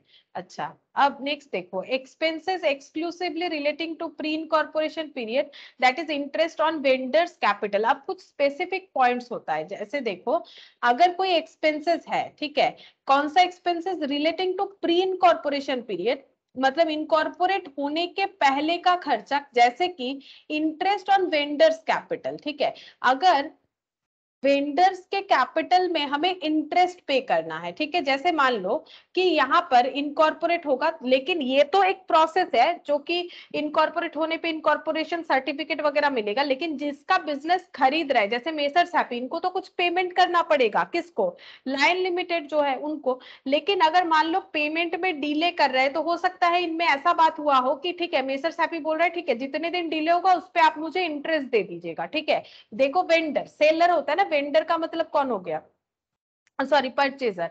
तो जो परचेजर है उसे क्या देना पड़ेगा, इंटरेस्ट, सॉरी वेंडर मतलब क्या हो जाएगा, हम खुद ही भूलते हैं, वेंडर का मतलब क्या होता है, सेलर या परचेजर होता है? मैम वेंडर होता है ना जो सामान देता है, सेलर होता है। वेंडर का मतलब तो मेरे हिसाब से परचेजर, सेलर होता है। ठीक है, वेंडर सेलर सेलर होता है। होता है। हाँ वेंडर होता है सेलर, हम थोड़ा कंफ्यूज हो गए, वेंडर होता है सेलर। तो जो सेलर है, हाँ वही तो कंसेप्ट आ रहा था ना जो हम समझा रहे थे। तो मेसर्स हैप्पी बोलेगा ठीक है आप मेरा पेमेंट जितना नहीं दे पा रहे उस पे एक पर्टिकुलर इंटरेस्ट बता देगा कि मुझे इतना इंटरेस्ट के साथ दे दीजिएगा, ठीक है। तो वो खर्चा क्या हुआ, वो खर्चा लेकिन देखो वो बिजनेस का खर्चा नहीं है, वो तो कोई सेल्स रिलेटेड खर्चा नहीं है, सैलरी नहीं है, रेंट नहीं है, रेट्स नहीं है, टैक्सेस नहीं है, वो कुछ अलग टाइप का खर्चा हो गया ना, कि हम पेमेंट पूरा नहीं कर पाए तो हम इंटरेस्ट के साथ बाद में करेंगे, ऐसा बात हुआ है exclusively relating to pre incorporation. लेकिन ये प्री इनकॉर्पोरेशन वाला बात है, ये इनकॉर्पोरेट होने के बाद का खर्चा नहीं है, ये इनकॉर्पोरेट करवाते हुए ये खर्चा हुआ एक्वायर करने के बाद, क्योंकि हम लोगों ने पूरा पेमेंट नहीं किया तो सेलर ने बोला कि मेरा जो ड्यू रख रहे हो उसको इंटरेस्ट के साथ पे कर दो। तो वही चीज बोल रहा है। तो चार्ज इसे कैसे चार्ज होगा, देखो charge to pre incorporation period, but if the purchase consideration मतलब सेलर जो है जितना पैसा ले रहा है अपने बिजनेस को बेचने का, और जो परचेजर है वो जितना पैसा दे रहा है, तो परचेज कंसिडरेशन जैसे अगर आज एक लैपटॉप खरीदोगे उसके लिए जो पेमेंट करोगे that is purchase consideration. Purchase consideration is not paid on taking over business, ये कंसेप्ट मैंने बता दिया, यहाँ पर वही लिखा हुआ है कि अगर हम लोग परचेज कंसिडरेशन नहीं पे कर रहे हैं जब हम लोग बिजनेस खरीद रहे हैं, ठीक है, बिजनेस को एक्वायर कर रहे हैं, interest for the subsequent period is charge to post incorporation period. तो जब तक पेमेंट नहीं करेंगे तब तक इंटरेस्ट चार्ज कर सकता है कौन, जो सेलर है, ठीक है। अब सेलर परचेजर में जैसा एग्रीमेंट होगा तो ये इंटरेस्ट एक एक्सपेंस हो गया परचेजर के लिए, तो वो कहां पर इसे चार्ज करेगा, तो वो प्री इनकॉर्पोरेशन ही माना जाएगा। उस खर्चे को प्री पोस्ट में डिवाइड नहीं करना है, उस खर्चे को प्री पोस्ट में डिवाइड नहीं करना है, ठीक है। वो हमेशा क्या हो जाएगा, प्री इनकॉर्पोरेशन होगा। तो ये एक स्पेशल पॉइंट है, इसको यहाँ पर हम लोग लिख सकते हैं इस तरह से, यहाँ पर मैंने जगह रखा था ना तो यहाँ पर लिख देते हैं। ये तो मैंने बता दिया, time ratio fixed expense, sales ratio variable expenses, और इंटरेस्ट ऑन वेंडर्स कैपिटल, इसको कभी भी हमें किसी रेशियो में डिवाइड नहीं करना पड़ेगा, ये हो जाएगा प्री इनकॉर्पोरेशन एक्सपेंसेस, मतलब डायरेक्टली प्री इनकॉर्पोरेशन में चला जाएगा, ठीक है। नॉर्मली ये ऐसे ही होगा, देखो expenses exclusively relating to pre incorporation period. अच्छा अब देखो यहाँ पर charge to post incorporation period, ठीक है। पोस्ट इनकॉर्पोरेशन पीरियड का कुछ खर्चा जैसे कि सिर्फ पोस्ट में ही जाएगा, जैसे यहाँ पर देखो expenses exclusively relating to post incorporation period, जैसे फॉर्मेशन एक्सपेंसेस, ये बात जो है बिजनेस कंपनी के लिए यूज होता है, ठीक है। तो फॉर्मेशन एक्सपेंस ये पोस्ट का होगा। इंटरेस्ट ऑन डिवेंचर, अब डिवेंचर तो कंपनी के अलावा कोई इशू नहीं कर सकती है, तो जो नया कंपनी है वो अगर डिवेंचर इशू कर रही है उसका कोई इंटरेस्ट है तो वो कहां पर चला जाएगा, वो चला जाएगा हम लोगों का पोस्ट में। Director fees, directors related to company, तो ये भी पोस्ट में चला जाएगा। डायरेक्टर्स रेम्यूनरेशन ये भी पोस्ट में चला जाएगा। Preliminary expenses related with company ये भी पोस्ट में ही जाएगा। शेयर इशू का एक्सपेंसेस ये भी पोस्ट में जाएगा। अंडर राइटर का कमीशन ये भी पोस्ट में जाएगा। Discount on issue of securities ये भी पोस्ट में जाएगा। मतलब जितने भी खर्चा कंपनी को फॉर्म करने में लगता है, ठीक है, वो सारा का सारा पोस्ट में चला जाएगा, ठीक है। या फिर कंपनी से रिलेटेड कोई भी खर्चा अगर हमें बताया जा रहा है तो वो पोस्ट इनकॉर्पोरेशन में जाएगा, प्री इनकॉर्पोरेशन में नहीं जाएगा, ठीक है। जैसे मान लो अगर कोई सोल प्रोप्राइटर अपना बिजनेस बेच रहा है, क्या वो कभी डिवेंचर इशू किया था कि हम लोग खर्च डिवेंचर का खर्चा इंटरेस्ट का खर्चा को हम लोग डिवाइड करते दो पार्ट में, क्यों डिवाइड करेंगे, क्योंकि वो तो कंपनी पहले था ही नहीं और कोई इंडिविजुअल डिवेंचर इशू कर सकता है नहीं, ठीक है। या फिर कोई पार्टनरशिप था तो उसपे भी ये सारा चीज पॉइंट जो है एप्लीकेबल नहीं होगा। तो जो भी एक्सपेंसेस ऐसे है जो कि बिल्कुल कंपनी के लिए ही किए गए हैं तो वो पोस्ट में चला जाएगा, ठीक है। ऑडिट फीस, इसका 2 पॉइंट होता है, देखो ऑडिट फीस का पोस्ट इनकॉर्पोरेशन में भी हम लोग ट्रांसफर कर सकते हैं या फिर on the basis of turnover in respect of periods. मतलब ये वेरिएबल हो गया ना, ये वेरिएबल हो गया, ये सेल्स रेशियो पे हो जाएगा क्योंकि टर्नओवर यानी सेल्स रेशियो पे। तो हम लोग ऑडिट को 2 तरह से दिखा सकते हैं, एक तो पोस्ट इनकॉर्पोरेशन में दिखा सकते हैं और दूसरा दिखा सकते हैं सेल्स बेसिस पे डिस्ट्रीब्यूट कर सकते हैं। अब सेल्स बेसिस पे डिस्ट्रीब्यूट का मतलब प्री में भी जाएगा पोस्ट में भी जाएगा, और ये जो है सिर्फ पोस्ट में जाएगा। लेकिन कब ऑडिट का खर्चा सिर्फ पोस्ट में जाएगा। और कब ऑडिट का खर्चा प्री एंड पोस्ट दोनों में जाएगा? तब देखो क्या बोल रहा है, for companies audit under the companies act. अगर कोई कंपनी ऑडिट करवा रही है अंडर कंपनीज एक्ट तो वो पोस्ट में ही जाएगा, क्योंकि पोस्ट इनकॉर्पोरेशन यानी कंपनी इनकॉर्पोरेशन होने के बाद का खर्चा, तो वो ऑडिट जो है वो कंपनी के लिए हो रहा है, तो कंपनी इनकॉर्पोरेट होने के बाद ही ऑडिट करवाएगा, तो ऑडिट का खर्चा इस तरह से हो जाएगा। लेकिन अगर टैक्स ऑडिट हो रहा है, टैक्स ऑडिट जो हो रहा है वो तो सभी करवा सकते हैं ना, मतलब कंपनी फॉर्मेशन के पहले अगर वो सोल प्रोप्राइटर थे, वो पार्टनरशिप में थे, तो टैक्स ऑडिट जो है under section 44AB of the income tax act 1961 ये कोई भी ऑर्गेनाइजेशन करवा सकता है एज वेल एज कंपनी। तो इसीलिए अगर किसी ने टैक्स ऑडिट करवाया है तो टैक्स ऑडिट का खर्चा जो है वो एनी काइंड ऑफ ऑर्गेनाइजेशन के लिए हो सकता है, तो इसीलिए इसको प्री में भी चार्ज करेंगे, पोस्ट में भी चार्ज करेंगे। ठीक है, इसीलिए ऑडिट का जो हो गया यहाँ पर एक एक्सेप्शन दिखा है हमें। ठीक है, interest on purchase consideration to vendor, ये वहां भी बोला था। अब देखो इसका भी 2 पॉइंट बता दिया है, charge to pre incorporation period, charge to post incorporation period. अगर इंटरेस्ट परचेस कंसिडरेशन पे कर रहे हैं वेंडर का, सेलर का, तो for the period from the date of acquisition to the business of the business to the date of incorporation, तो ये pre incorporation में जाएगा। अगर ये इंटरेस्ट को पे कब किया जा रहा है, इनकॉर्पोरेशन के पहले ही पे कर देंगे तो प्री इनकॉर्पोरेशन में जाएगा। और अगर हम लोग क्या कर रहे हैं, from the date of incorporation, incorporation के बाद से इंटरेस्ट अप्लाई किया गया है, मतलब 2 तरह का चीज हो सकता है। जो सेलर है वो बोल सकता है इनकॉर्पोरेशन होने के बाद से इंटरेस्ट चार्ज करेंगे, या फिर एक्वर्ड डेट से इंटरेस्ट चार्ज करेंगे। तो अगर ये यहाँ पर अगर इनकॉर्पोरेशन होने के बाद से इंटरेस्ट चार्ज होगा तो पोस्ट में जाएगा, for the period from the date of acquisition of the business to date of incorporation. और अगर बोलेगा नहीं एक्वर्ड से लेके इनकॉर्पोरेशन तक चार्ज हो रहा है खर्चा, तो वो प्री में जाएगा। वो पढ़ने से ही समझ में आएगा क्वेश्चन में कि क्या दे रखा है, उस हिसाब से हमें दिखाना पड़ेगा। तो लिस्ट को रटने का कोई जरूरत नहीं, हम लोग क्वेश्चन के साथ साथ खुद भी समझ के कर सकते हैं। और यहाँ पर मैंने पहले ये चीज बता भी दिया था, प्री इनकॉर्पोरेशन को कैपिटल रिजर्व बोला जाता है।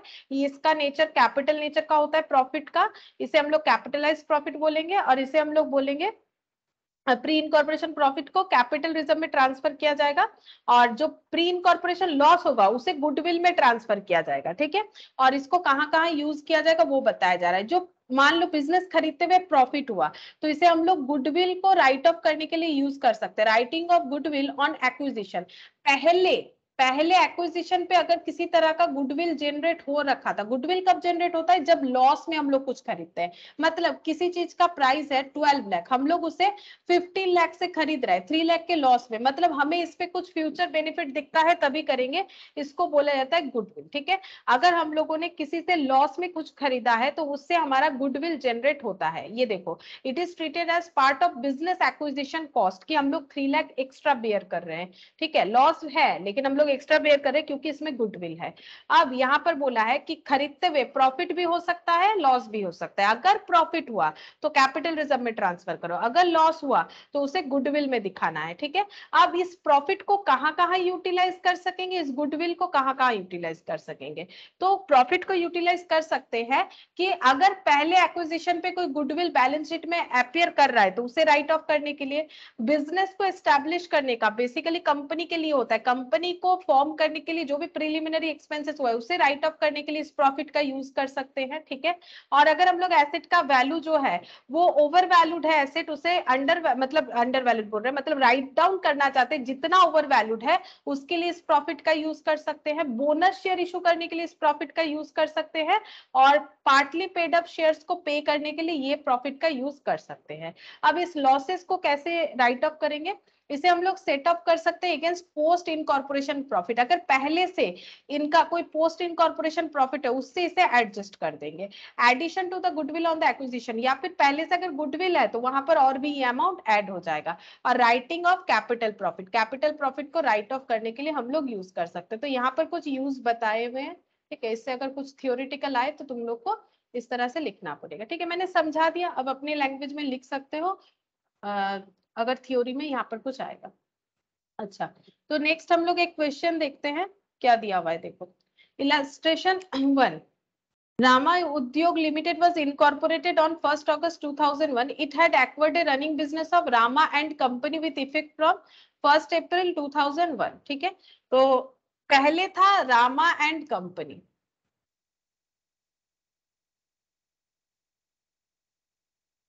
इलस्ट्रेशन 1।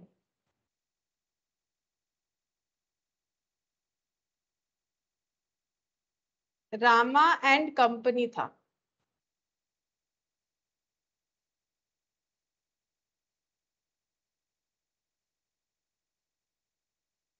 उसके बाद बन गया है रामा उद्योग लिमिटेड, और रामा उद्योग लिमिटेड के हिसाब से इनकॉर्पोरेट हुआ है 1 अगस्त 2001, ठीक है। और ये एक्वर कब से हुआ है? ये एक्वर हुआ है running business of with effect from 1 अप्रैल 2001। 1 अप्रैल 2001 से ये एक्वर हो रखा है। During the year 2001 to the total sales were 36 lakh. 2001 से लेके 2002, ये खत्म कब होगा? 31 मार्च 2002, क्योंकि अगर ये 2001 है तो ये 31 मार्च 2002 होगा, ठीक है। अब ये पूरे पीरियड का हमें सेल्स बता रखा है, यहां से लेके यहां तक का हमें सेल्स बता रखा है क्वेश्चन में 36 लाख, ठीक है, 36 लाख। नेक्स्ट क्या बताया है? The sales per month in the first half year were half of what they were in the latter half year. तो पहले हाफ ईयर में सेल्स जो है वो क्या है? हाफ है of what they were in the latter half year. तो इसका मतलब ये 6 मंथ्स होगा। चेक करते हैं, देखते हैं। अप्रैल, मई, जून, जुलाई, नहीं 6 मंथ्स तो नहीं हो रहा है, ये हो रहा है 4 मंथ्स। मतलब प्री पोस्ट का अगर देखो तो ये हो रहा है प्री, ठीक है। पोस्ट, प्री पीरियड और पोस्ट पीरियड कितना हो रहा है? ये 4 मंथ्स हो रहा है, अप्रैल, मई, जून, जुलाई। और ये अगस्त, सितंबर, अक्टूबर, नवंबर, दिसंबर, जैन, फेब, मार्च, ये 8 मंथ्स हो जा रहा है, ठीक है। ये 4 मंथ्स 8 मंथ्स। तो ये हाफ ऑफ क्या बोला है? यहाँ पर सेल्स का डिटेल्स हमें बता रहा है। सेल्स जो है फर्स्ट हाफ ईयर मतलब 6 मंथ्स, ठीक है। Half year, first half year and second half year का डिटेल्स हमें बताया है कि फर्स्ट हाफ ईयर में जो सेल्स है half of they were in the latter half year, ठीक है। तो ये लिखते हैं फर्स्ट हाफ ईयर, ठीक है। ये हो गया सेकेंड हाफ ईयर। तो फर्स्ट हाफ ईयर का जो सेल्स है, ठीक है, यहां पर अगर एक्स है, यहां पर अगर एक्स है, ठीक है, first half year half of what they were in the latter half year, तो यहाँ पर x/2 हो जाएगा, ठीक है। अगर लेटर हाफ ईयर में जितना सेल है उसका हाफ अगर फर्स्ट हाफ ईयर में है तो इस तरह से होगा। मैंने जस्ट एक ही मंथ का लिख के दिखाया, तो ये एवरेज होगा, ठीक है। पर मंथ बता दिया एक ही जैसा, तो ये पर मंथ, ये भी पर मंथ। अगर लेटर हाफ ईयर में पर मंथ सेल एक्स है और उसके पहले प्रीवियस हाफ ईयर में सेल्स उसका हाफ होगा, हाफ यानी x/2, ठीक है। The net profit of the company 2 lakh was worked out after charging the following expenses. Net profit है 2 लाख। किसका बताया है? Net profit of the company बताया है, ठीक है, net profit of the company. अच्छा, अगर net profit of the company बता रहा है मतलब ये 2 लाख कौन से पीरियड का बता रहा है बोल सकते हो? यहाँ पर तो लिखना सही नहीं होगा। अगर नेट प्रॉफिट बता रहा है 2 लाख तो ये कौन से पीरियड का बता रहा है? फ्री का होगा। हाँ, ये देखो, ये बोल रहा है net profit of the company. Company अच्छा, मतलब, पोस्ट कहाँ कंपनी में पोस्ट का? हाँ ठीक है, मतलब यहाँ पर प्रॉफिट बता रहा है, ठीक है, यहाँ पर प्रॉफिट बता रहा है। तो बेसिकली कंपनी फॉर्मेशन होने के बाद इन्होंने देखा कि ये प्रॉफिट है, ठीक है, ये प्रॉफिट है, लेकिन इसके पहले ये पीरियड भी आएगा, लेकिन ये रेवेन्यू नेचर का नहीं होगा, ठीक है। अच्छा, अब इसको देखोगे, कैलकुलेट करने से समझ में आएगा कि 2 लाख कितना आ रहा है, कैसे आ रहा है। Was worked out after charging the following expenses. Expenses क्या बोला है? डेप्रिसिएशन। डेप्रिसिएशन कैसे चार्ज होगा ये बताओ? डेप्रिसिएशन कैसे चार्ज होगा? डेप्रिसिएशन कोई फिक्स्ड खर्चा होता है कि वेरिएबल खर्चा होता है? मैम फिक्स्ड होता है, टाइम रेशियो। हाँ, तो ये टाइम रेशियो पे होगा। और ये जो डेप्रिसिएशन है, ठीक है, ये क्या है? ये पूरे साल भर का है, ठीक है। The net profit of the company, जैसे ये पूरे साल भर का दे रखा है तो ये टाइम रेशियो पे होगा। डायरेक्टर फीस, ये कहां पर जाएगा? अभी अभी हम लोग डिस्कस कंपनी में। कर रहे थे, कंपनी में। डायरेक्टर रिलेटेड विद कंपनी होता है, कंपनी यानी पोस्ट में जाएगा, कंपनी यानी पोस्ट में जाएगा। इसका कोई बाइफर्केशन, स्प्लिट नहीं करना पड़ेगा, ये ओनली पोस्ट में जाएगा। ये टाइम रेशियो में डिवाइड होने के बाद प्री और पोस्ट दोनों में जाएगा। प्रीलिमिनरी एक्सपेंसेस, ये कहां पर जाएगा? मैम पोस्ट में जाएगा, कंपनी में। ये भी पोस्ट में जाएगा, क्योंकि ये कंपनी रिलेटेड एक्सपेंसेस होता है। Preliminary expense, debenture expenses, underwriter expenses, share issue expenses, discounts on share, सारा चीज जो है वो कंपनी रिलेटेड होगा और कंपनी पोस्ट इनकॉर्पोरेशन में ही आता है। ये पोस्ट में जाएगा, ओनली पोस्ट। ऑफिस एक्सपेंसेस ये क्या होगा, क्या ये प्री पोस्ट दोनों में जाएगा? अगर जाएगा तो कैसे डिवाइड होगा, या टाइम फिर रेशियो किसी, में। ये फिक्स्ड एक्सपेंसेस है तो टाइम रेशियो में डिवाइड हो जाएगा और प्री और पोस्ट में चला जाएगा। सेलिंग एक्सपेंसेस ये कैसे होगा? सेल्स पे जाएगा। ये सेल्स में जाएगा, ये वेरिएबल होगा, सेल्स रिलेटेड खर्चा सेल्स रेशियो में जाएगा, प्री पोस्ट दोनों में ही जाएगा। एंड इंटरेस्ट टू वेंडर, अब देखो बोल रहा है कि वेंडर को इंटरेस्ट दिया गया है अप टू 31 अगस्त 2001 तक 5000। टाइम पीरियड देख लेते फिर बोलेंगे कहां पर जाना चाहिए। Interest to vendor up to 31 August 2001, ठीक है। तो 31 अगस्त, यहाँ पर 31 अगस्त 2001 यहाँ तक इंटरेस्ट पे किया गया है, ठीक है। इंटरेस्ट कितना है? 5000 यहाँ तक का, मतलब ये जो है ना, ये यहाँ से लेके यहाँ तक इंटरेस्ट टू वेंडर। तो इंटरेस्ट दिया गया है वेंडर को यहाँ तक, तो ये खर्चा कैसे डिवाइड होगा? हम लोगों ने पेमेंट यहाँ पर किया है तो खर्चा कैसे डिवाइड होगा? एक्चुअल पे जाएगा मैम। एक्चुअल पे जाएगा मतलब वो तो देखो पर मंथ यहाँ, डिवाइड कर देंगे ना। हाँ मैम ये तो प्री रहा। सिर्फ प्री में क्यों जाएगा? देखो क्या बोला था, for the period from date of acquisition of the business to date of incorporation. अगर इंटरेस्ट पे कर रहे हैं डेट ऑफ एक्विजिशन से डेट ऑफ इनकॉर्पोरेशन तक, तो क्या यहाँ पर ये चीज हो रहा है? डेट ऑफ एक्विजिशन से लेकर डेट ऑफ इनकॉर्पोरेशन हो रहा है या फिर उससे ज्यादा हो रहा है? बोलो। उससे ज्यादा हो रहा है। उससे ज्यादा ज्यादा हो अगर हो रहा है तो ये बोल रहा है चार्ज टू प्री इनकॉर्पोरेशन होगा। मतलब अगर यहाँ पर ही दे के खत्म कर देते हो इंटरेस्ट का खर्चा तो यहाँ पर ही दिखाओ, लेकिन नहीं कर पाए ना, यहाँ पर खत्म नहीं कर पाए, 1 मंथ एक्सीड करके चला गया तो प्री में नहीं होगा। नेक्स्ट देखो क्या बोल रहा है, from the date of incorporation. अगर डेट ऑफ इनकॉर्पोरेशन से लेके बाद में पे होता है किसी डेट पे तो वो हो जाता है charge to post incorporation period. तो डेट ऑफ इनकॉर्पोरेशन से लेके बाद में पे हुआ है क्या? क्या डेट ऑफ इनकॉर्पोरेशन से लेके बाद में पे हुआ है? सोच के नो बोलो। मैम। नहीं, ये कहां से लेके, ये प्री पोस्ट दोनों को ही क्या कर लिया है? इंक्लूड। क्या ये देखो प्री पोस्ट दोनों को इंक्लूड नहीं किया है?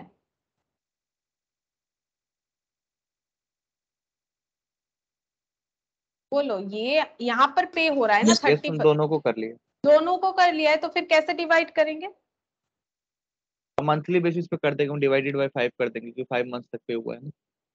नहीं, यहाँ पर तो हमें इस तरह से जो है, हमारे पास ऐसा कोई प्रोविजन नहीं कि हम लोग मंथली बेसिस पे करते हैं। हम लोगों को ये सारे रेशियोज में कुछ एक यूज करना चाहिए, तो बोलो कौन सा ठीक लग रहा है, कौन सा रेशियो में? टाइम रेशियो में करेंगे, ठीक है। हम लोग अपने मन से मंथली हिसाब से नहीं कर सकते कि मंथली इतना इतना इतना पे हो रहा है, क्योंकि हम लोगों के पास रेशियोज है, या तो सेल्स ले लो या तो टाइम ले लो या फिर दोनों का कॉम्बो ले लो। तो फिर हम लोग क्या यूज करेंगे?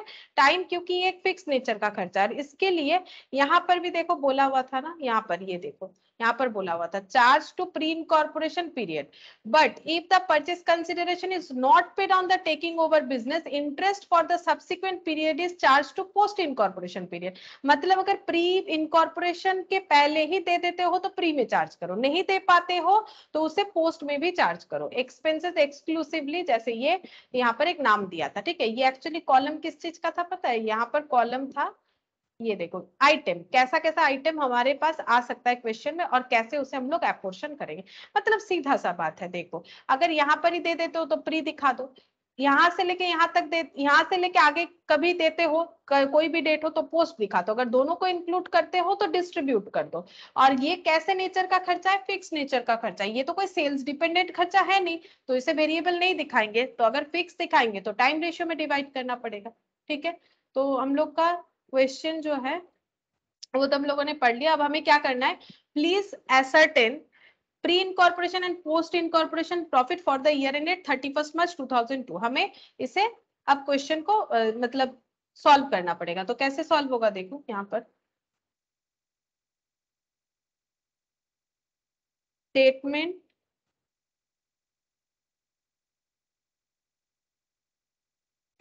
showing pre and post incorporation profit for the year ended 31st of March 2002। सारा चीज लेकिन लिखना पड़ेगा,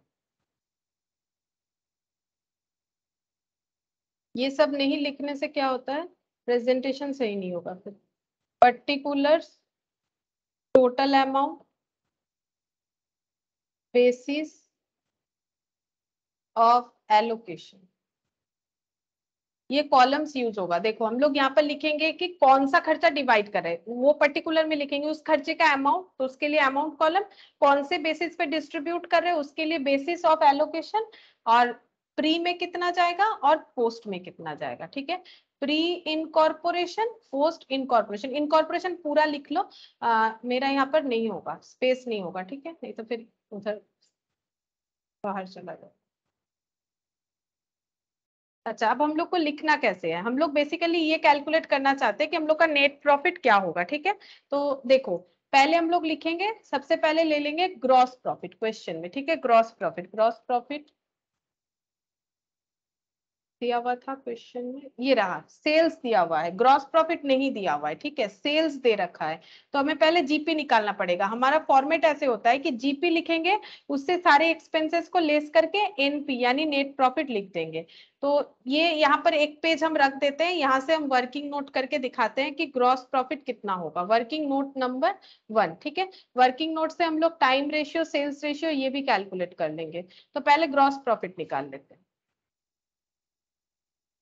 बताओ ग्रॉस प्रॉफिट कैसे कैलकुलेट करोगे, क्योंकि जीपी से जब तक अदर एक्सपेंसेस लेस नहीं होगा, जो पीएल में लिखते हैं, नेट प्रॉफिट नहीं पता चलेगा। ठीक है, हमें ये 2 लाख जो है फाइंड आउट करना पड़ेगा, ऑब्वियसली गिवन है, लेकिन हमें फाइंड आउट करना पड़ेगा, मतलब इसको प्री पोस्ट में दिखाना पड़ेगा। तो उसके लिए सारे खर्चे को स्प्लिट करके दिखाना पड़ेगा, यहाँ पर जितना भी खर्चा है। तो मुझे ये बताओ कि जीपी कैसे कैलकुलेट करेंगे। जीपी मतलब क्या होता है, ये एक ट्रेडिंग अकाउंट, मान लो कि ये एक ट्रेडिंग अकाउंट है, यहाँ पर कुछ एक्सपेंसेस होता है, यहाँ पर इनकम होता है, क्लोजिंग स्टॉक होता है, अगर हुआ तो ठीक है, नहीं भी हो सकता है क्लोजिंग स्टॉक, जरूरी नहीं कि क्लोजिंग स्टॉक होगा ही होगा। यहाँ से जीपी आ जाता है। अब एनपी कैसे निकालते हैं, यहाँ पर जीपी ब्रॉट डाउन हो जाता है, यहाँ पर एक्सपेंसेस हो जाता है, एक्सपेंसेस, यहाँ पर कुछ इनकम, अदर इनकम आ सकता है, और यहाँ पर आ जाता है नेट प्रॉफिट। ठीक है, तो हम लोगों को ये दे रखा है, हमें ये जीपी ढूंढना है, बोलो कैसे ढूंढेंगे। नेट, मैम ये expense plus not net profit minus sales कर देंगे। Expense minus income expense plus net profit sales से माइनस कर देंगे तो जीपी तो आ ही जाएगा ना। हाँ, तो हम लोग ऐसे भी तो कर सकते हैं, नेट प्रॉफिट प्लस एक्सपेंस और हाँ माइनस इनकम। सेल्स, इनकम में तो हम सेल्स ही है ना, तो एक ही तो बात हुआ। नहीं, इनकम में सेल्स नहीं है, पीएल में जो इनकम आता है वो सेल्स नहीं होता है, ये जो इनकम है ये सेल्स होता है, जो ट्रेडिंग में होता है। यहाँ पर जो इनकम होता है वो कौन सा होता है, वो सेल्स नहीं होता है, revenue income. Other income, not revenue. Revenue ये भी है, ये भी है। अदर इनकम जैसे एग्जांपल, नॉट मतलब non trading income, other income in the sense non interest trading. वगैरह फिर क्या हाँ, कुछ इन्वेस्टमेंट कर रखा है किसी ने, उससे इंटरेस्ट हो रहा है, वो बिजनेस का इनकम नहीं है। और जैसे डिस्काउंट मिल गया, कमीशन मिल गया, ये सब। ठीक है, ये सेल्स नहीं होगा, ये जो इनकम है ये सेल्स नहीं होगा। अच्छा, तो अभी हम लोग कैसे लिख सकते हैं इसका मतलब, ग्रॉस प्रॉफिट को हम लोग ऐसे लिख सकते हैं, ग्रॉस प्रॉफिट का मतलब नेट प्रॉफिट में अगर हम लोग ऑल एक्सपेंसेस को ऐड कर देते हैं, ठीक है, नेट प्रॉफिट में ऑल एक्सपेंसेस को ऐड कर देते हैं, वहां से अगर लेस कर देते हैं अदर इनकम, ये वाला हटा दो, वहां से लेस कर देंगे अदर इनकम,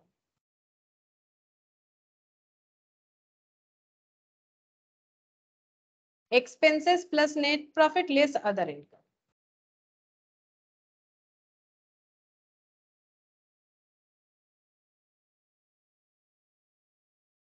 तो हम लोगों का ग्रॉस प्रॉफिट आ जाएगा। ठीक है, तो देखो नेट प्रॉफिट गिवन है, ऑल एक्सपेंसेस भी गिवन है, और इनकम कुछ था कि नहीं लिस्ट में देख लेते हैं। ठीक है, नेट प्रॉफिट 2 है, ऑल एक्सपेंसेस में क्या है, यहाँ पर 36 ये सेल था, ये अगर यहाँ ले लोगे तो गड़बड़ हो जाएगा, क्योंकि वो इनकम है बट वो अदर इनकम नहीं होता है। ठीक है, यहाँ पर डेप्रिसिएशन आएगा, पीएल में जो भी चार्ज होता है तो वो देख देख के हमें लिखना है। डेप्रिसिएशन आएगा। अच्छा, डायरेक्टर फीस आएगा कि नहीं आएगा? आएगा। डायरेक्टर फीस भी तो हम लोग पीएल में दिखाते हैं। अगर कंपनी अकाउंट्स पे याद करके देखो तो मैंने ऐसे करके सिखाया हुआ है, CPCEFDO, है ना, जहां पर अदर एक्सपेंसेस में हम लोग का डायरेक्टर का एक्सपेंसेस आ जाता है। ठीक है, डायरेक्टर एक्सपेंसेस, प्रीलिमिनरी एक्सपेंसेस ये भी आ जाएगा 12,000, जो कि CPCEFDO मतलब cost of material consume, purchase of stock, ठीक है, परचेज ऑफ रॉ मटेरियल, और CPC मतलब चेंज इन स्टॉक, CPCE मतलब इंप्लॉय बेनिफिट एक्सपेंसेस, डी मतलब डेप्रिसिएशन एंड एमोर्टाइजेशन, इस तरह से आता था ना। तो 12,000 ये भी ले लिया मैंने। प्रीलिमिनरी एक्सपेंसेस, ऑफिस एक्सपेंस ये भी आएगा, ऑफिस एक्सपेंसेस भी आएगा। अच्छा, सेलिंग एक्सपेंसेस 72,000 ये भी आ जाएगा, 72,000। अच्छा, नेक्स्ट है इंटरेस्ट टू वेंडर, ये भी आ जाएगा। अदर एक्सपेंसेस है ना 5,000। अदर इनकम इस क्वेश्चन में कुछ था नहीं तो वो जीरो लिख देंगे, अगर होता तो वो हमें लेस करना पड़ता। तो देखो ग्रॉस प्रॉफिट कितना होगा।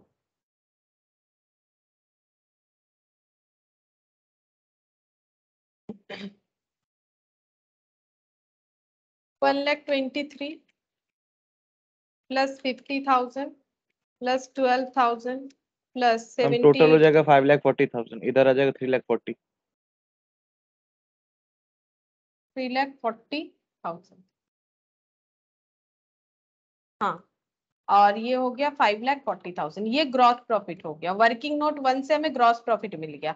तो पहले हम लोग क्या करेंगे, इसका फॉर्मेट ही इस तरह से होता है, GP and less expenses, then हम लोग नेट प्रॉफिट फाइंड आउट करेंगे। तो यहाँ पर लिखेंगे ग्रॉस प्रॉफिट। ठीक है, ग्रॉस प्रॉफिट जो कि हमें वर्किंग नोट नंबर 1 से कैलकुलेट करके मिला, और ये कितना आ गया है, ये आ गया 5,40,000।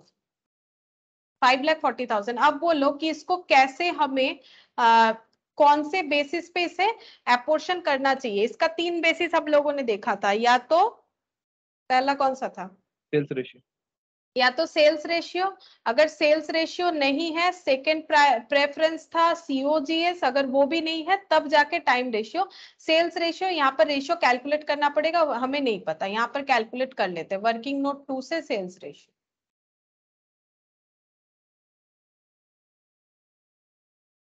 अच्छा, सेल्स रेशियो बोलो कितना होगा, क्या कैलकुलेट करके बता सकते हो सेल्स रेशियो कितना होगा? सेल्स रेशियो हमें बोला था हमें, लेकिन सारे के सारे रेशियो कैसे डिवाइड करने पड़ेंगे, प्री एंड पोस्ट पे। ठीक है, क्योंकि खर्चा अगर प्री पोस्ट पे डिवाइड करना है तो सेल्स रेशियो भी हमें कैसे प्रिपेयर करना है, जैसे टाइम रेशियो मैम प्री 1:2 है क्या sales ratio?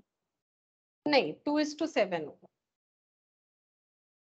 Pre is to post पे डिवाइड करना पड़ेगा। इस क्वेश्चन में एक चेंज है, क्या चेंज है, सेल्स को हमें 6 मंथ्स बता रखा है, बट प्री पोस्ट हमारा 6 मंथ्स नहीं है, 4 और 8 मंथ्स है। ठीक है, इसी वजह से आंसर जो है थोड़ा सा अलग तरीके से कैलकुलेट करना पड़ेगा। क्यों करना पड़ेगा, क्योंकि हमें सारे खर्चे को प्री पोस्ट में डिवाइड करना है। ठीक है, तो हम लोग का जो टाइम रेशियो है वो भी प्री पोस्ट में आना चाहिए, जो सेल्स रेशियो है वो भी प्री पोस्ट बेसिस पे आना चाहिए। यहाँ पर हमें सेल्स बता रखा है। ठीक है, तो अगर देखो सिंपल सा बात है, यहाँ पर ये अगर x/2 अगर 6 मंथ्स का है तो यहाँ पर 4 मंथ्स का सेल कितना कितना आएगा, अगर फर्स्ट हाफ ईयर मतलब फर्स्ट 6 मंथ्स अगर x/2 करके सेल्स है तो यहाँ तो 6 मंथ्स नहीं आ रहा है, प्री में 4 मंथ्स आ रहा है, तो कितने सारे x/2 आएंगे?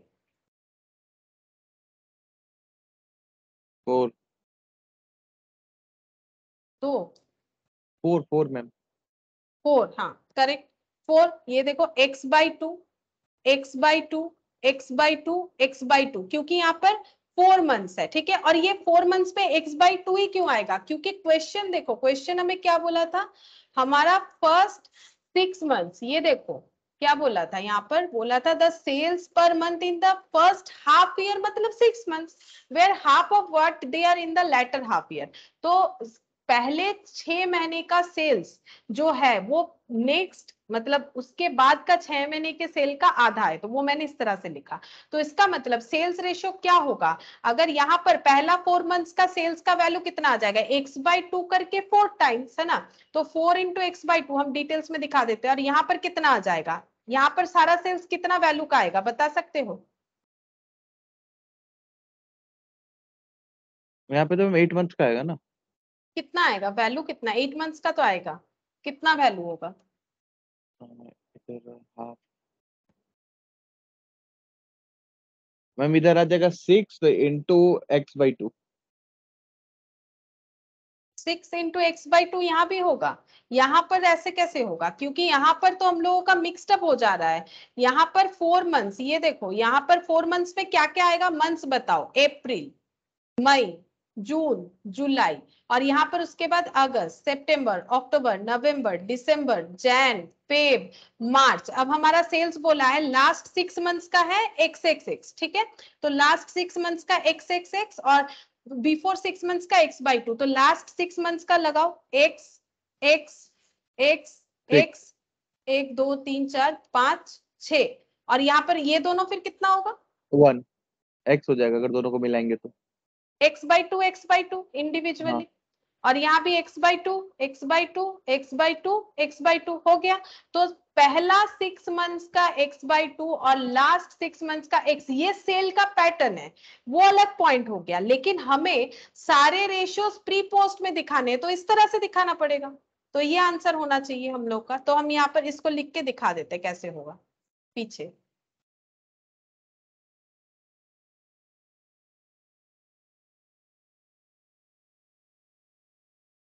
Sales per month in first half year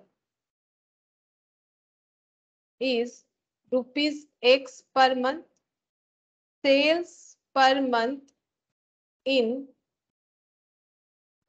latter half year is rupees, sorry ये x/2, ये x हो जाएगा, x पर मंथ, ठीक है? ये x per month.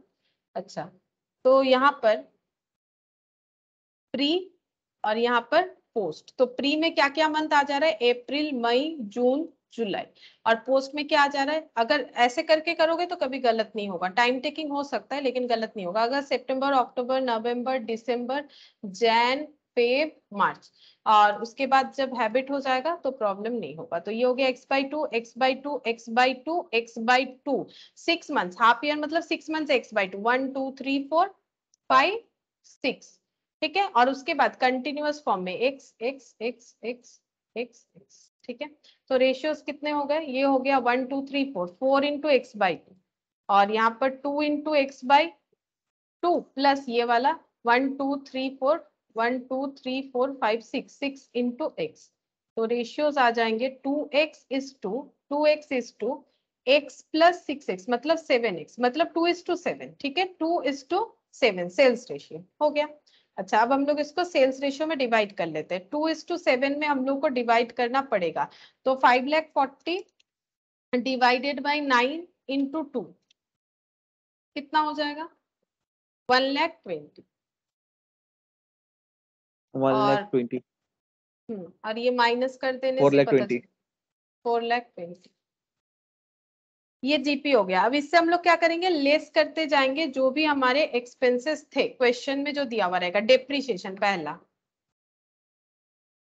Depreciation amount है 1,23,000। ये कौन से रेशियो में डिवाइड होना चाहिए?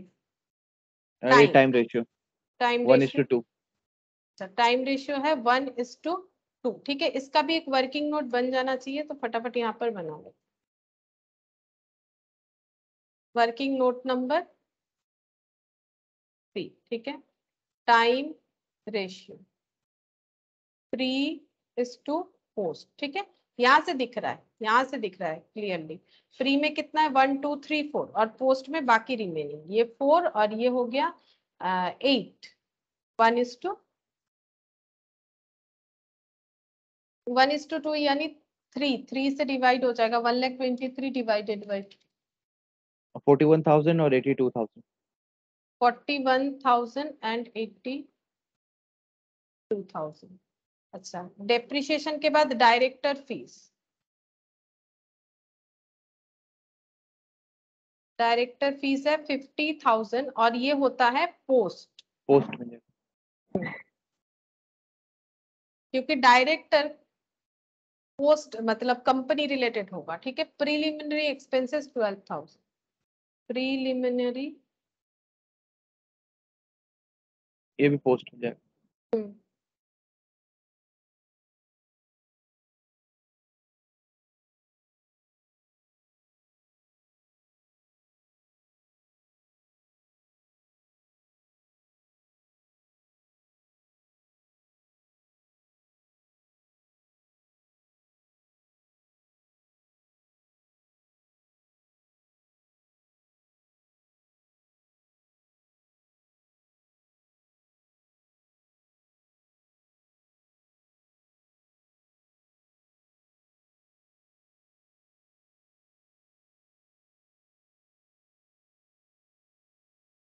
अच्छा, ऑफिस एक्सपेंसेस 78,000, 78,000। तो ये कैसे डिस्ट्रीब्यूट होगा ऑफिस एक्सपेंसेस? टाइम बेसिस पे, मतलब टाइम रेशियो पे। फिक्स्ड है ना, तो टाइम रेशियो 1:2। तो ये 78 डिवाइडेड बाई 3, 26,000 और 52,000। 26,000 और इसका डबल 52,000। अच्छा, ऑफिस एक्सपेंसेस के बाद है सेलिंग एक्सपेंसेस 72,000।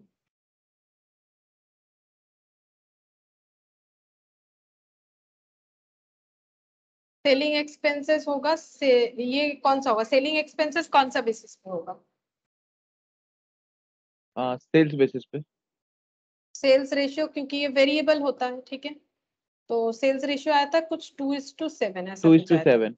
हाँ, तो ये 9 हो गया, 70 डिवाइडेड बाई 9, 16,000 8, और 56,000। 16,000 और 56,000 सेलिंग एक्सपेंसेस हो गया।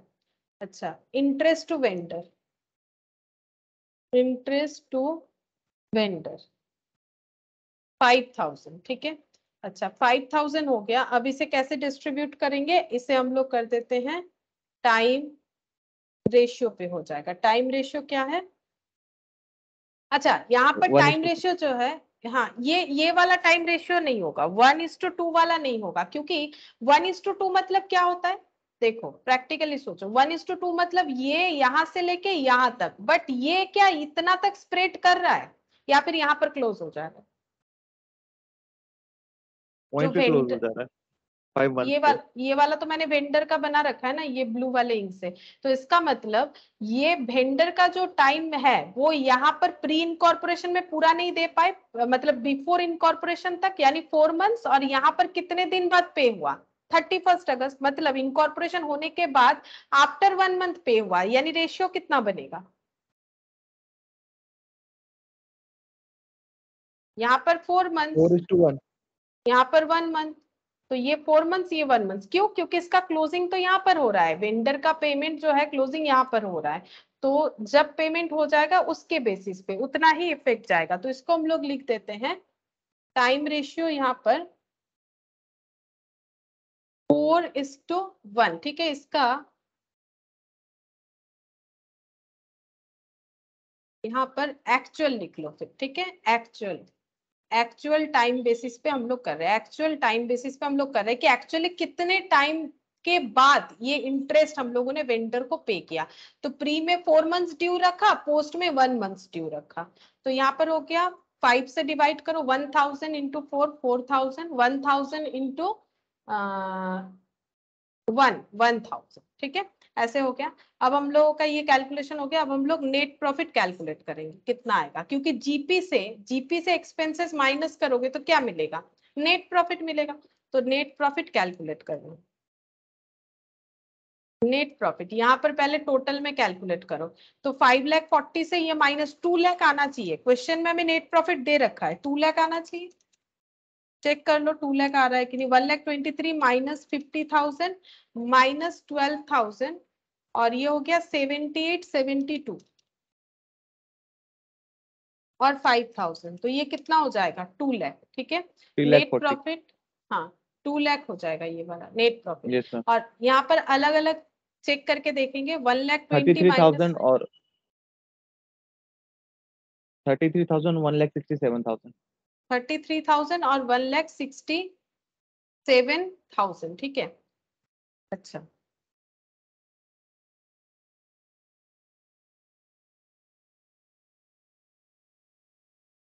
ये हो गया। तो यहाँ पर ये जो 33,000 का जो प्रॉफिट है ये कहां पर जाएगा, ये प्री इनकॉर्पोरेशन का प्रॉफिट है, ये प्रॉफिट हुआ है, नेट प्रॉफिट आया है, तो ये कहां पर ट्रांसफर होगा, स्टार्टिंग में ही मैंने बताया था, तो ये कहां पर ट्रांसफर होगा, net profit ₹33,000 capital being, reserve. हाँ, being pre-incorporation, being pre-incorporation transfer to capital reserve. अगर प्रॉफिट होता है तो कैपिटल रिजर्व में ट्रांसफर करना है, और ये पोस्ट में जो हुआ है, पोस्ट में भी प्रॉफिट हुआ है, net profit ₹1,66,000 being post incorporation profit. ठीक है, यहाँ प्रॉफिट दोनों केस में ही हुआ है प्रॉफिट। ये कहां पर ट्रांसफर होगा, ये तो बिजनेस स्टार्ट होने के बाद का खर्चा है।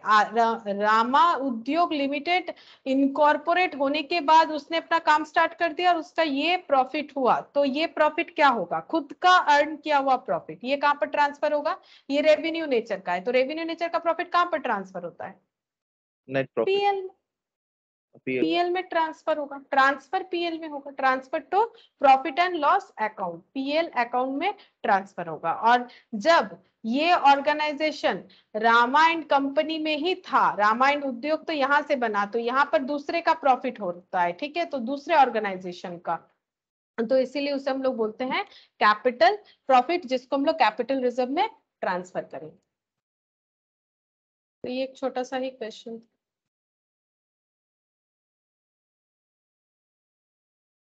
अच्छा, ये वाला देखो, इसका हम जो है एक रेशियोज करवा देते हैं, ये तुम लोग होमवर्क में करके देख सकते हो, ठीक है, नहीं होगा तो हम नेक्स्ट दिन बता देंगे। इसका हम पहले क्वेश्चन का रेशियोज बता देते, वर्किंग नोट्स बना देते, ठीक है। तो रेशियोज तुम लोग ही बताओ क्या होगा, देखते हैं। Lotus Limited was incorporated on 1 July 2001 to acquire a running business of feel good with effect from 1 अप्रैल 2001, ठीक है। तो यहाँ पर ये बना लेते हैं 1 अप्रैल 2001, और यहाँ पर एक्वायर्ड डेट हुआ था 1 जुलाई 2001, ठीक है। यहाँ पर क्या था, लोटस, यहाँ पर बना लोटस लिमिटेड, ठीक है, और इसके पहले था फील गुड, ठीक है, फील गुड यहाँ से। तो ये प्री हो गया, ये पोस्ट हो गया, लोटस लिमिटेड इनकॉर्पोरेट, इनकॉर्पोरेट, ठीक है। अच्छा, नेक्स्ट देखते हैं क्या बोला है। During the year 2001 to the total sales were 48 lakh, of which 9,60,000 were for first 6 months. The gross profit of the company, ये गिवन है, expenses charge to profit and loss statement included, ठीक है। तो जीपी कैसे डिस्ट्रीब्यूट होगा बताओ, concept तो समझ में आ गया कैसे सॉल्व करना है। जीपी के लिए कौन सा रेशियो होगा, फिर हम रेशियो सेल्स कैलकुलेट रेशियो। कर, जीपी हो जाएगा सेल्स रेशियो में। डायरेक्टर फीस, पोस्ट में। डायरेक्टर फीस जाएगा पोस्ट में। Bad debt sales ratio. Sales ratio में जाएगा। Advertisement 48,000 under a contract amounting 4,000 per month. अगर पर मंथ 4,000 फिक्स्ड कर दिया गया है तो ये कैसे डिस्ट्रीब्यूट होना चाहिए बताओ। पर मंथ 4,000 ही डाल देंगे मैम, पहले से डिस्ट्रीब्यूटेड है उसको। मतलब ये 4 मंथ्स जो है हर मंथ का है, तो ये फिक्स्ड हो गया। ये नॉर्मली एडवर्टाइजमेंट हम लोग बोलते हैं वेरिएबल होता है, क्योंकि वो सेल पे डिपेंड करता है। लेकिन अगर हम लोगों ने ऐसा स्कीम रखा है कि सेल कुछ भी हो, हम लोग 4,000 पर मंथ इन्वेस्ट, मतलब एडवर्टाइजमेंट का खर्चा करेंगे, तो 4,000 पर मंथ अगर होगा तो प्री में जितना टाइम होगा उतना टाइम इंटू 4 मंथ्स, और पोस्ट में जितना टाइम होगा उतना टाइम इंटू उतना मंथ्स, ठीक है। 4,000 इंटू उतना मंथ्स हो जाएगा। तो ये जो है ये सेल्स रेशियो में डिस्ट्रीब्यूट मत कर, ठीक है, सेल्स रेशियो में डिस्ट्रीब्यूट नहीं होगा, क्योंकि ये सेल पे डिपेंडेंट नहीं है यहाँ पर। तो कुछ चीज हम लोग कॉमन सेंस से भी देख सकते हैं। अगर मंथली बेसिस पे तो प्री में जितना मंथ होगा उतना इंटू 4,000, पोस्ट में जितना मंथ होगा उतना into 4,000। Salary and general expenses, ये कैसे होगा, टाइम रेशियो। ये टाइम रेशियो पे होगा क्योंकि ये फिक्स्ड है। प्रीलिमिनरी एक्सपेंसेस पोस्ट में जाएगा। पोस्ट में जाएगा। Donation to a political party given by the company, political party ने दिया है, पोस्ट में जाएगा। पॉलिटिकल पार्टी को दिया गया है, ठीक है, कंपनी ने दिया है, तो कंपनी इनकॉर्पोरेट होगी तभी ना देगी, तो पोस्ट हो जाएगा, पोस्ट का खर्चा है। अब हमें यहाँ पर स्टेटमेंट प्रिपेयर करने बोला है, ठीक है, तो एक्सपेंसेस को इस तरह से हमें डिस्ट्रीब्यूट करने समझ में आ गया, बट हमें दो रेशियो जो है यहाँ पर कैलकुलेट करने पड़ेंगे, एक हो गया सेल्स और एक हो गया टाइम। तो 31 मार्च 2002 हो जाएगा इसका ईयर एंड, ठीक है, ये देखो 31 मार्च 2002 ईयर एंड है। अब हम लोग यहाँ पर कैलकुलेट कर लेते हैं टाइम रेशियो, ठीक है। तो टाइम रेशियो कैसे कैलकुलेट होता है, pre incorporation time is to post incorporation time. तो प्री में कितना है, पोस्ट में कितना है, बताओ। 3 months और 9 months। अप्रैल मई जून, हाँ 3 मंथ्स और यहाँ पर 9 मंथ्स, क्योंकि ये पूरा 12 है तो फिर 9 मिल जाएगा माइनस करने से, 1:3, ठीक है, 1:3। और सेल्स रेशियो ये रहा, 1:9। सेल्स रेशियो यहाँ पर ही दिखा देते हैं।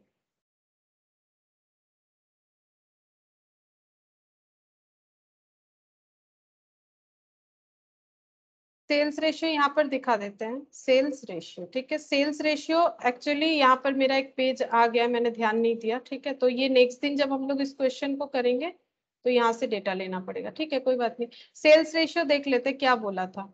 सेल्स रेशियो में बोला है कि the total sales were 48 lakh, मतलब पूरे साल का 2001-2, ठीक है, during the year 2001-2 total sales 48 lakh, of which 9,60,000 for first 6 months. तो सेल्स रेशियो प्री पोस्ट में कैलकुलेट किया जाता है, ठीक है, प्री पोस्ट में कैलकुलेट किया जाता है। तो 12 मंथ्स का सेल कितना है, 12 मंथ्स का सेल बता रखा है 48 लाख। 48 लाख,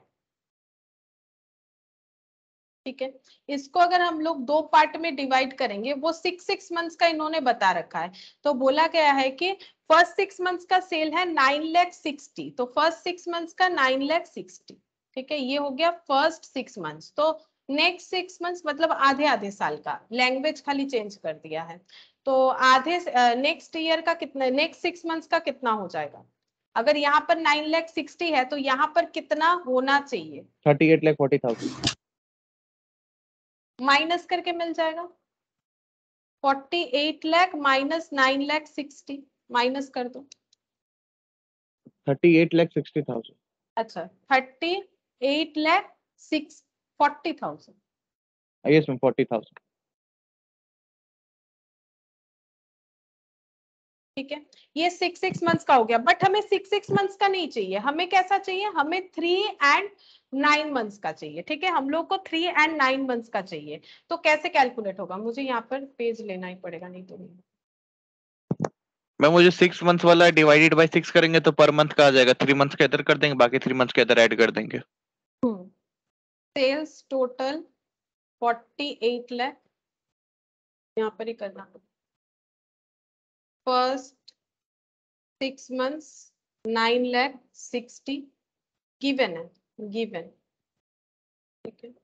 नेक्स्ट 6 months 48 लाख, मतलब ऐसे हम लोग नहीं कर सकते, 48 लाख 12 महीने का है, डिवाइडेड बाय 12 कर दिए, फिर ऐसे कैलकुलेट कर दिए, नहीं कर सकते, ठीक है,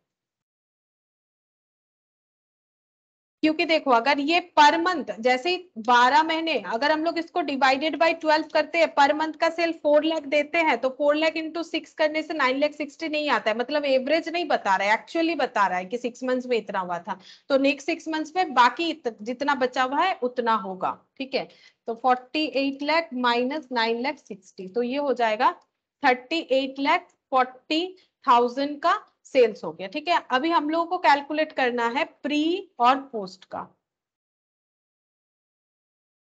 तो प्री का मंथ्स कितना कितना है, प्री का है 3 मंथ्स, 3 मंथ्स में है अप्रैल मई जून, जुलाई अगस्त सितंबर अक्टूबर नवंबर दिसंबर जैन फेब मार्च, ठीक है, इस तरह से लिख के कर सकते हैं। तो 9,60,000 कितने मंथ्स का है, 6 मंथ्स का है, तो 3 मंथ्स का कैसे होगा, इसका हम लोग एवरेज करेंगे, क्योंकि 4,80,000।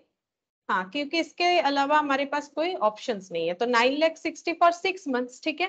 तो 3 मंथ्स का कितना हो जाएगा, तो यहाँ पर हो जाएगा 4,80,000, ठीक है। तो अगर ये 4,80,000 हो गया तो यहाँ का पोर्शन कितना हो जाएगा, तो यहाँ पर 4,80,000 प्लस 38,40,000, 38,40,000। नहीं 43,20,000 होगा, ये हो नहीं गया। मैं ऐड करने पे बता रहा हूँ ना, मतलब 4,80,000 प्लस 38,40,000, तो टोटल आ जाएगा 43,20,000। हाँ टोटल 43,20,000।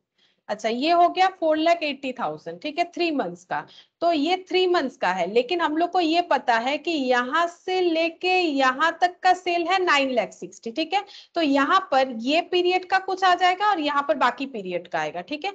तो हम लोग कैसे कैलकुलेट कर सकते हैं, यहाँ पर हम लोग बाकी 3 मंथ्स का, ये 3 मंथ्स का सेल यहाँ से लेके यहाँ, वो कितना होगा, सेम इसी तरह से होगा 9,60,000 डिवाइडेड बाई 6 इंटू 3, तो ये हो गया 4,80,000, ठीक है। और बाकी ये जो है ये 1 2 3 4 5 6, उसका तो हमें पता है 38,40,000। तो कितना हो जाएगा 38,40,000 प्लस 4,80,000, तो ये हो गया 43,20,000। अब इसका रेशियो प्रिपेयर करना पड़ेगा, तो 1:9। 4,80,000 इज टू 43,20,000, ठीक है। तो ये 4 0 हटा दो, 48 इज टू 432, तो ये 9 से डिवाइड हो जाएगा, 432 डिवाइडेड बाई 48 करेंगे तो 9 आ जाएगा, ठीक है। ये 9 हो गया, ये 1, ये तो कैलकुलेटर पे हो जाएगा, तो 1:9, ठीक है। तो सेल्स रेशियो थोड़ा टफ होता है, सेल्स रेशियो कैलकुलेट करना उतना आसान नहीं होता है। तो ये जो था क्वेश्चन नंबर इलास्ट्रेशन 2, ठीक है, इलास्ट्रेशन 2 का मैंने सेल्स रेशियो बता दिया, ठीक है। ये हो गया वर्किंग नोट नंबर 2, और इलास्ट्रेशन 2 का वर्किंग नोट नंबर 1 यहाँ पर मिल जाएगा, ठीक है। वर्किंग नोट नंबर 1 ये हो गया, इसका और जरूरत नहीं, यहाँ पर हटा दो।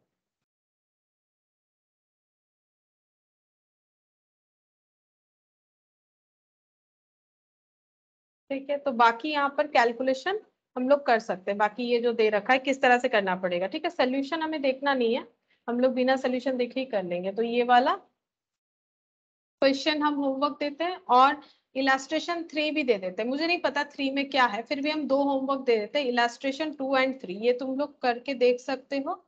अगर नहीं होगा तो हम नेक्स्ट क्लास में बता देंगे, ठीक है। मतलब नेक्स्ट क्लास यानी ये वाला टॉपिक का क्लास फिर से मंडे को होगा, ठीक है, फिर से मंडे को ही होगा, ठीक है। फिर आज इतना ही करते हैं, इतना तक ही देखो।